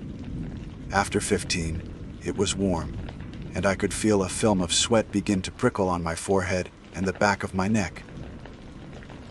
I looked around, bewildered, searching for a source, a hidden campfire, a smoldering log. But there was nothing. The darkness was absolute, the heat source invisible. Then came the smell. The clean, sharp scent of pine and cold earth was being steadily overpowered by something else. At first, it was faint, just a suggestion on the air, wood smoke. But it wasn't the pleasant, aromatic smoke of a cozy fireplace. This was the acrid, choking smell of old wood burning too hot, of plaster and cloth and memory turning to ash. It grew stronger with each stride, filling my nostrils, catching in the back of my throat, making my eyes water. The air was now thick and heavy, the warmth becoming an oppressive, suffocating heat. My heart hammered against my ribs, a frantic drumbeat against the rising tide of sensory chaos. My ranger's mind was desperately trying to analyze, to find a rational explanation, but there was none. I was walking through a memory. We reached the edge of the foundation, a low wall of carefully placed, time-blackened stones. We stood before a gap in the rock wall that would have been the threshold, the spot where a front door would have welcomed visitors a century ago. The heat was now intense, a physical wave rolling off the stones at my feet. The smell of smoke was so thick it was almost a taste, a bitter coating on my tongue. She stopped and turned to me. In the strange, heated air, her face seemed to flicker, her perfect, doll-like features momentarily blurring at the edges. The serene smile was back on her lips, "I'm home now," she said, her whisper cutting through the impossible heat. And then, she was gone. She didn't fade like smoke or dissolve into mist. One instant, she was a solid presence beside me, a woman made of pale skin and dark eyes. The next, the space she occupied was empty. She simply ceased to be. For a heartbeat, there was only a stunned silence. Then, from the very stones at my feet, the memory erupted into reality. A wave of intense, blistering heat washed over me, so powerful it drove the air from my lungs and sent me stumbling backward. It was the heat of a house fully engulfed, a raging inferno that consumes everything it touches. The choking smell of smoke became a physical assault. And then I heard it. It started as a low crackle, the sound of dry timber catching fire. It swelled in an instant to a deafening roar, the sound of a whole structure groaning, splitting, and collapsing under the fury of the blaze. And woven through that terrible noise was a sound that will haunt me until the day I die. The high, thin, piercing screams of a woman. It was a sound of pure, unadulterated agony and terror, the sound of someone being burned alive, trapped and helpless. It wasn't a ghostly echo. It was real, immediate, and it was happening right in front of me, erupting from the phantom house whose foundation I stood upon. I didn't think. I reacted. A guttural cry of terror was torn from my own throat. I scrambled backward, tripping over a root and falling hard onto the frozen ground. The heat and the horrifying screams pursued me, seeming to lash at my back. I walked backward, kicking and clawing my way across the clearing. My eyes locked on the impossible, invisible horror. I got to my feet and ran. I have never run like that in my life, fueled by a terror so absolute that it bypassed thought entirely. I fumbled with the truck's door handle, wrenched it open, and threw myself inside, slamming it shut behind me. The instant the door sealed, it was over. The roar of the fire, the sound of the screams, the oppressive heat, all of it vanished. I was left in a silent truck cab, the only sounds my own ragged, sobbing breaths and the frantic, painful thumping of my heart. The air was cool again. The only smoke was the ghostly plume of my own breath. I jammed the key in the ignition, my hand shaking so violently it took 3 tries. The engine roared to life, and I slammed the truck into drive, spinning the tires on the gravel as I peeled out of the pull-off and onto the asphalt, away from that cursed place. I drove the final mile of the loop in a blind panic. It was only when my tires hit the main highway and I saw the familiar glow of distant Gatlinburg that my mind began to work again, the pieces of the night clicking into place with horrifying clarity. The old stories from the other rangers, the ones I dismissed as campfire tales, they spoke of the Roaring Fork ghost, the spirit of a young woman who died in a fire at the old McCaleb place back in 1909. They even had a name for her, Lucy. And as I drove, the full, bone, chilling horror of the encounter finally settled upon me. I had been so wrong. I thought she was a lost soul needing help, a ghost replaying a tragedy. But her calmness, the impossible cold, the request to walk her to the door, it wasn't about her finding her way. It was about me losing mine. I finally understood. Lucy doesn't want a ride home. She wants you to come home with her. She wants company in the flames. My name is Shepard Green, and I am a law enforcement ranger with the United States National Park Service, assigned to the vast, ancient spine of the Great Smoky Mountains. That is the official title, the one on my brass nameplate and the stiffly starched collar of my uniform. It's a name and a title that have always sat uneasily on my shoulders, like a borrowed coat that doesn't quite fit. You see, I am Cherokee. My family, the Greens, didn't arrive here in a covered wagon or seek fortune in the timber trade. We were simply here. Our roots are not in the soil. They are the soil, the rivers, the stones. We were born of this land, just outside the official park boundary, in a small community that the maps ignore. But the mountains have always known. Putting on this uniform, the iconic flat, brimmed hat and the arrowhead patch, was a decision steeped in a quiet, personal conflict. It felt, in many ways, like a betrayal, donning the emblem of the very institution whose creation formalized the taking of this land from my ancestors. The park is a beautiful, necessary thing for preservation, I understand that. But for my people, its borders are also scars, reminders of a world that was fractured. I took the job with a hope, perhaps a naive one, that I could be a bridge between the two worlds. I could enforce the federal laws, designed to protect the park while honoring the deeper, older laws of the land itself. I imagined my duties would involve lost hikers, the occasional black bear encounter, and ticketing tourists who think feeding wildlife is a good idea.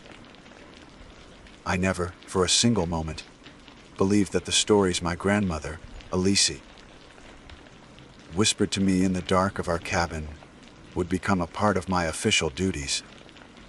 The stories I thought were meant to scare a young boy into staying close to home turned out to be the most vital field guide I would ever possess.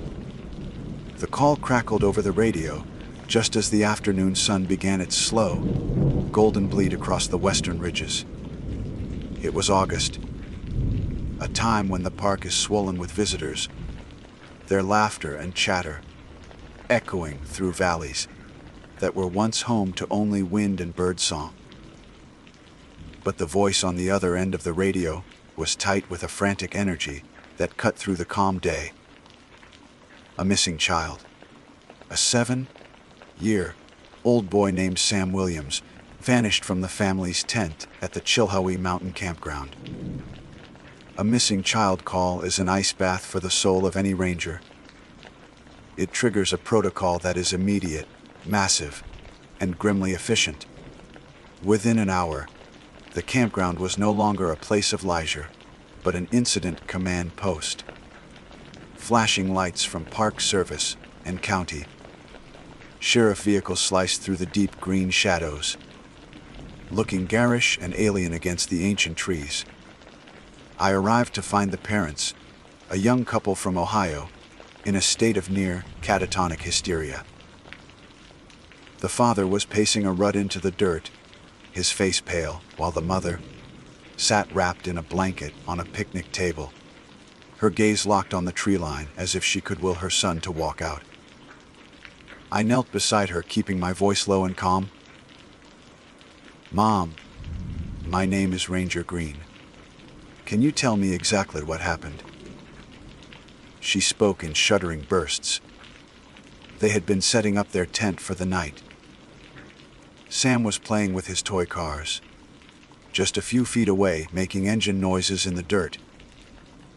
Her husband went to the car to get the cooler, and she turned her back for no more than a minute to unfold a sleeping bag. When she turned back, he was gone. No sound, no cry for help. Just gone. "Did you see anyone else around?" I asked, her standard procedural question. Her eyes, red, rimmed and wide with terror, met mine. "Yes," she whispered, her voice cracking. "There was a woman, an old woman. She was standing right there, at the edge of the trees." She pointed a trembling finger toward the dense wall of rhododendron and pine. "She was just watching us. I thought it was strange, but people wander around. When I looked again, after I realized she was gone too." A cold dread, as heavy and familiar as a winter cloak, settled deep in my gut. It was a feeling I hadn't experienced since I was a boy, listening to my grandmother's tales by the light of a kerosene lamp. What did she look like, this woman? The father stopped pacing. Old, very old, and her clothes were odd, like rags almost. And there was something about her eyes, a funny look. What kind of funny look? I pressed, my heart beginning to hammer against my ribs. I don't know, the mother sobbed. Like she wasn't looking at us, but through us. Like we were glass. The chill in my stomach intensified, spreading through my veins like ice. My grandmother's stories, the ones spoken in our Salaji language, came flooding back. No longer the stuff of folklore, but a clear and present danger. She spoke of beings that walked in the deep woods, ancient things that tourists and even most locals had long forgotten. She spoke of Otlanta. The English translation is clumsy, inadequate. It means something like, she has it sharp, but the name whispered with the proper reverence is Spearfinger. A shape-shifting witch, Elise had said, her voice barely audible above the crackling fire. Her skin was like stone, impenetrable to any arrow or blade. She looked like a harmless old woman, often appearing on the fringes of a village or a camp, watching, waiting. But her true form was monstrous, and on her right hand, where an index finger should be, was a single, stony appendage as sharp and hard as an obsidian spear point. She used it to pierce the livers of children, her favorite food, which she would pluck from their bodies while they were still alive. The official search was already a chaotic mess of good intentions. Grid patterns were being drawn on maps. Volunteers were being organized. Scent dogs were brought in, their handlers confident. But I knew, as the handlers led the beagles in German, shepherds to the spot where Sam was last seen, a strange thing happened. The dogs, professional and highly trained, began to whine. They paced in circles, their noses to the ground, but they wouldn't pick up a trail. When urged toward the tree line, where the mother had seen the old woman, they recoiled, their tails tucking between their legs, whimpering with a primal fear that no amount of training could overcome. One of them began to bark frantically, not at the woods, but at the empty air around the campsite. The other rangers were baffled. Scent must have been washed out, one muttered, though it hadn't rained in days. Maybe an animal carried him off, said another, but there were no tracks, no blood, no signs of a struggle. They were looking for a person. I knew they were tracking something else entirely. You don't track a being like Spearfinger, with footprints or scent trails. She is too old, too clever for that. You track her by what she leaves in her wake. You track her by the absence she creates. I left the noise and frantic energy of the command post behind. I unclipped my radio, spoke my call sign, and stated I was conducting a spiral search pattern from the point last seen, official language for what I was about to do. Then, I turned it off. Technology was useless here. I walked past the other searchers, past the terrified dogs, and stepped under the canopy of the trees. The change was immediate and profound. All the sounds of the search, the shouting, the crackling radios, the slamming car doors, vanished, swallowed by the forest. But more than that, the forest itself was quiet. The normal, ceaseless symphony of the Appalachians, the chirping of crickets, the drone of cicadas, the chittering of squirrels, the distant calls of birds, had ceased. There was nothing. Not a rustle of leaves, not a snap of a twig. Just the pounding of my own heart, and the sound of my breath fogging in the cooling air. This was her path. this was the sign no one else would recognize. Utloda drinks the sound from the world as she moves. She walks in a bubble of perfect, terrifying silence, and I stepped into it alone, following the trail of nothing. The silence was not peaceful. It wasn't the gentle, respectful quiet of the deep woods that I knew and loved. This was a heavy, pressing weight. It felt like the air pressure dropping before a violent storm, an active presence that muffled the world and pushed in on my eardrums. I had to consciously slow my breathing, fighting the instinct to panic. My MPS training screamed at me to rely on my compass, my map, to think in terms of topography and probability. But that part of my brain was useless here. I had to let it go quiet and listen with a different set of senses, the ones Elise had spent years awakening in me. Don't look for what is there, she used to tell me, her hands weaving a basket from river cane, her eyes never leaving her work. Anyone can see a footprint. You must learn to see the shape of what is missing. That is where the old things walk. I moved forward, my boots making no sound on the thick carpet of last year's leaves. The world had become a photograph. I was walking through a still image of a forest. My eyes scanned not the ground for tracks, but the world around me for signs of wrongness. It took nearly 20 minutes of slow, deliberate walking before I found the first one. A sarwood sapling, no thicker than my thumb, was bent at a sharp, impossible angle. It wasn't broken. It was bent into a perfect 90-degree turn, pointing west, deeper into the park. It was a gesture an animal wouldn't make, and the wind couldn't create. I reached out and touched the bark at the bend. It was cold. Not the cool, damp touch of a living plant, but the deep mineral cold of a stone pulled from the bottom of a river. This was a signpost. I remembered another of Elise's warnings. She cannot create. She can only twist what is already there. I followed the direction the sapling pointed, moving deeper into the pocket of silence. The air grew colder, and the light began to fail, though the sun should have still been high above the canopy. Time felt distorted here, stretching and compressing.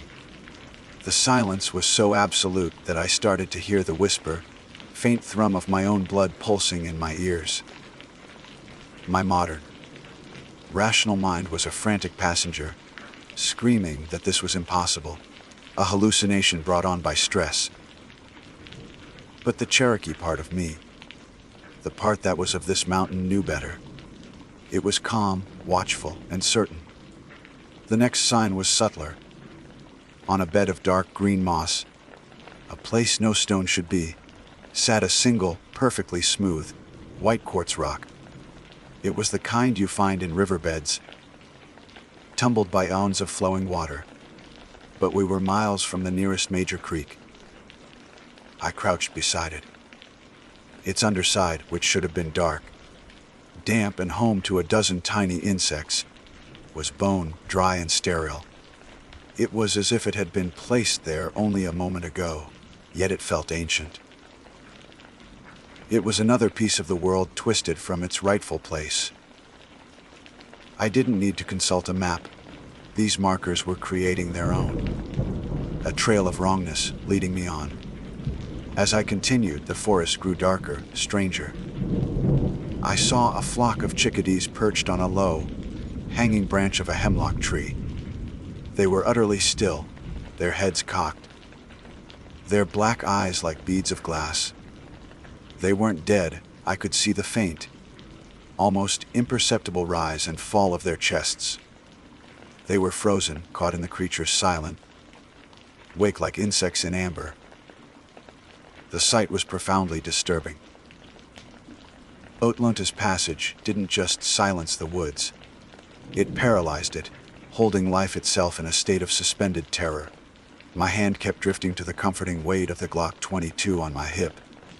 a 15-round magazine of 40 caliber hollow points, standard issue. It was a powerful tool designed to stop a man. But how do you shoot something whose skin is made of stone? Alyssa's voice echoed in my memory again, this time from a story about a hunter who had tried to fight Spearfinger with arrows. His arrows shattered like icicles against her skin, she'd said. His spear splintered. You cannot fight stone with wood or steel. You must fight it with older things.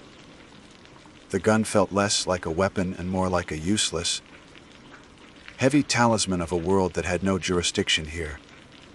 The trail of silence and misplaced things led me down into a small, hidden hollow the park maps didn't show.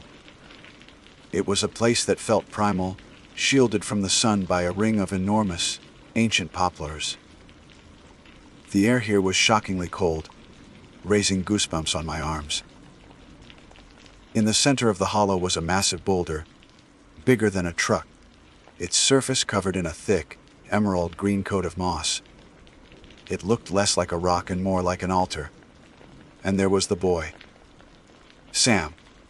He was sitting on the ground at the base of the great stone, his back to it. He wasn't crying or shivering. He was calm, listlessly pushing a small pile of pebbles back and forth. His face was placid, his eyes distant and unfocused. He was enchanted, held in a trance. Standing over him, with her back to me, was a figure that made my heart leap into my throat, with a confusing mix of terror and relief. It was his mother. Same blonde hair pulled back into a ponytail. Same blue windbreaker, same jeans. My training, my duty, snapped back into place.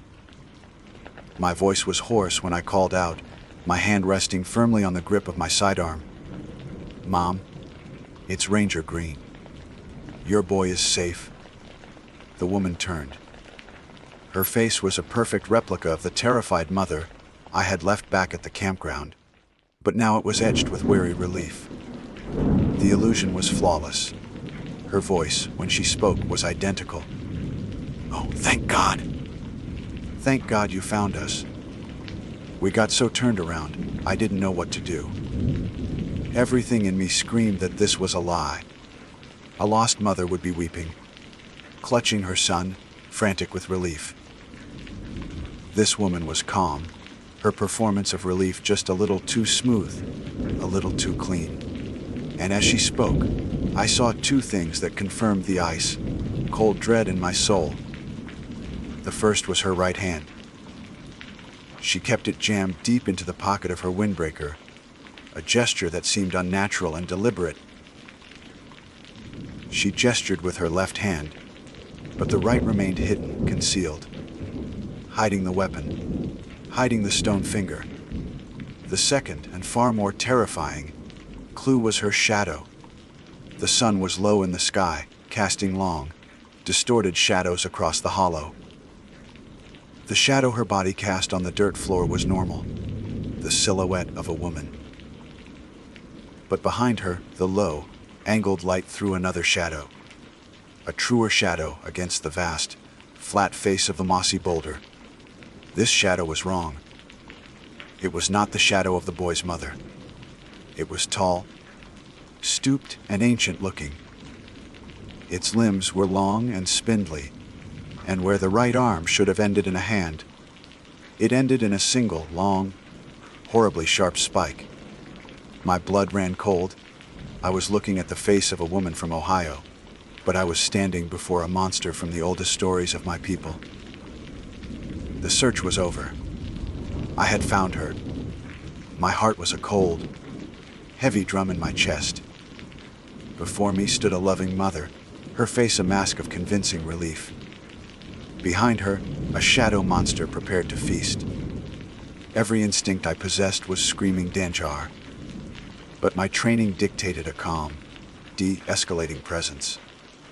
To attack her would be unthinkable, an act of madness.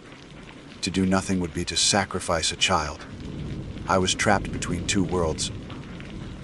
and only the knowledge of one could save me in the other. I had to break the illusion.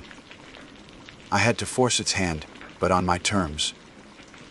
I kept my gaze steady, my posture non-threatening, but my voice was firm, cutting through her placid performance. I ignored her and spoke directly to the boy. I said, my voice intentionally casual, as if making small talk. "What did I tell you about the hickory tree by your tent this morning?" The boy, who had been staring blankly at the pebbles, looked up at me. The fog of enchantment seemed to thin for a moment. His brow furrowed in genuine confusion. "You didn't talk to me," he said, his voice small and clear. "I don't know you." It was the perfect, honest answer. The key. The woman's smile tightened at the edges, the first crack in her flawless facade. "He's just scared, officer," she said, her voice a fraction too smooth. "He's confused. It's been a long day." She took a slight step, subtly positioning herself more fully between me and the boy. "A predator guarding its meal." "I'm sure he is," I replied, but my eyes never left hers. I took a deliberate step forward, entering the deepest part of the unnatural cold that radiated from her. The chill soaked into my bones. Now was the time. The old words. The old ways. My gun was useless, but my heritage was a weapon. "My grandmother taught me many things about these mountains," I said, my voice low and resonant in the oppressive silence of the hollow. "She taught me the names of the trees, the paths of the animals, and the nature of the things that hide in the shadows. She told me that some things are strong, but other things are stronger." The woman's smile vanished completely, replaced by a flat, cold watchfulness. The eyes, which a moment ago had seemed like a worried mother's, were now ancient and hard, like chips of flint. The illusion was still there, but the intent behind it was now showing through. I held her gaze. "The Cherokee word for the hickory tree," I said, letting the syllables hang in the frozen air. "Ascali. It is a strong wood. A powerful wood." I paused, letting the meaning settle, letting the ancient power gather in my throat. "It is a wood that breaks stone." As I spoke the final word, stone, I poured all of my conviction, all of my fear, and all of the memory of my grandmother's strength into it. I did not shout. I spoke it with the certainty of a fundamental truth, like stating that the sun rises or water flows downhill. The effect was instantaneous and violent. The air around the woman shimmered, as if from intense heat. The image of the mother flickered, stretched, and then tore apart like wet paper. For a horrifying second, I saw both forms at once, the blonde woman from Ohio and the ancient, gray horror beneath. A sound filled the hollow. Not a scream, but the grating, grinding noise of rock scraping against rock. Then the glamour shattered completely. Standing where the woman had been was a creature drawn from a nightmare. It was tall and stooped, its skin the color and texture of dry, cracked riverbed clay. Its limbs were long and unnaturally thin. Its face was a mask of ancient rage, with a lipless mouth and eyes that burned with a cold, hateful light. And its right hand was no hand at all. From the wrist grew a single, jarled appendage of dark, jagged rock, sharpened to a cruel point. It was her finger, her spear, Atlanta. She let out a guttural hiss, a sound of pure grinding malice, and recoiled from the word I had spoken, as if from a physical blow. The name of the wood that could break her stone skin was anathema. Her stony finger twitched, and she took a stumbling step back, her flint-like eyes locked on me with an expression of pure venom. She had been discovered. Her hunt was ruined. She didn't attack. Her power was in deception, in the quiet snatching of a child from the edge of safety. Exposed in the light, confronted with the old knowledge, she was weakened. With another grating hiss that seemed to scrape the inside of my skull, her form began to dissolve. She didn't run. She simply melted, backward into the deep shadow cast by the great boulder, becoming one with the darkness until she was nothing at all. The moment she vanished, the world came roaring back to life. The oppressive silence shattered like glass, and the sounds of the forest rushed back in, deafeningly loud. A chorus of birdsong erupted from the trees. The buzz of insects filled the air. The wind sighed through the poplar leaves. The cold in the hollow dissipated, replaced by the warm, humid air of a summer evening. The spell was broken. The change startled Sam from his trance. His eyes focused, and he looked around at the dark woods, at the massive stone, and at me, a stranger in a uniform. His face crumpled, and he let out a terrified wail. "I want my mommy!" I didn't hesitate. I scooped him into my arms and ran. I didn't look back at the boulder or the shadows. I just ran. The boy's frightened sobs echoing in my ears as I crashed through the undergrowth, following the sound of the living world back toward the noise of my own. When I emerged from the tree line, blinking in the flashing emergency lights, the scene was one of relieved chaos. I handed the crying, shivering boy to his real mother, who engulfed him in a desperate embrace. The official story would be simple. I would file a report stating that the boy had wandered off, and I found him disoriented in a ravine. No mention of a stone-skinned witch, of a bubble of silence, or of a shadow that didn't match. No mention of the word Gowili. They were truths that had no place in a federal report. I am a ranger of the United States National Park Service. I wear the uniform, carry the badge, and enforce the laws of the government. But that day, on that mountain, my badge meant nothing. My sidearm was a useless weight. My training was irrelevant. It was the words of my grandmother, the old stories whispered in the Salaji language, that saved that child's life. I finally understood my place. I am a bridge, yes, but not just for people. I am a bridge between the world that is and the world that was. A guardian who stands on the border of a reality this modern world has chosen to forget. And I know, with a chilling certainty, that its monsters have not forgotten us.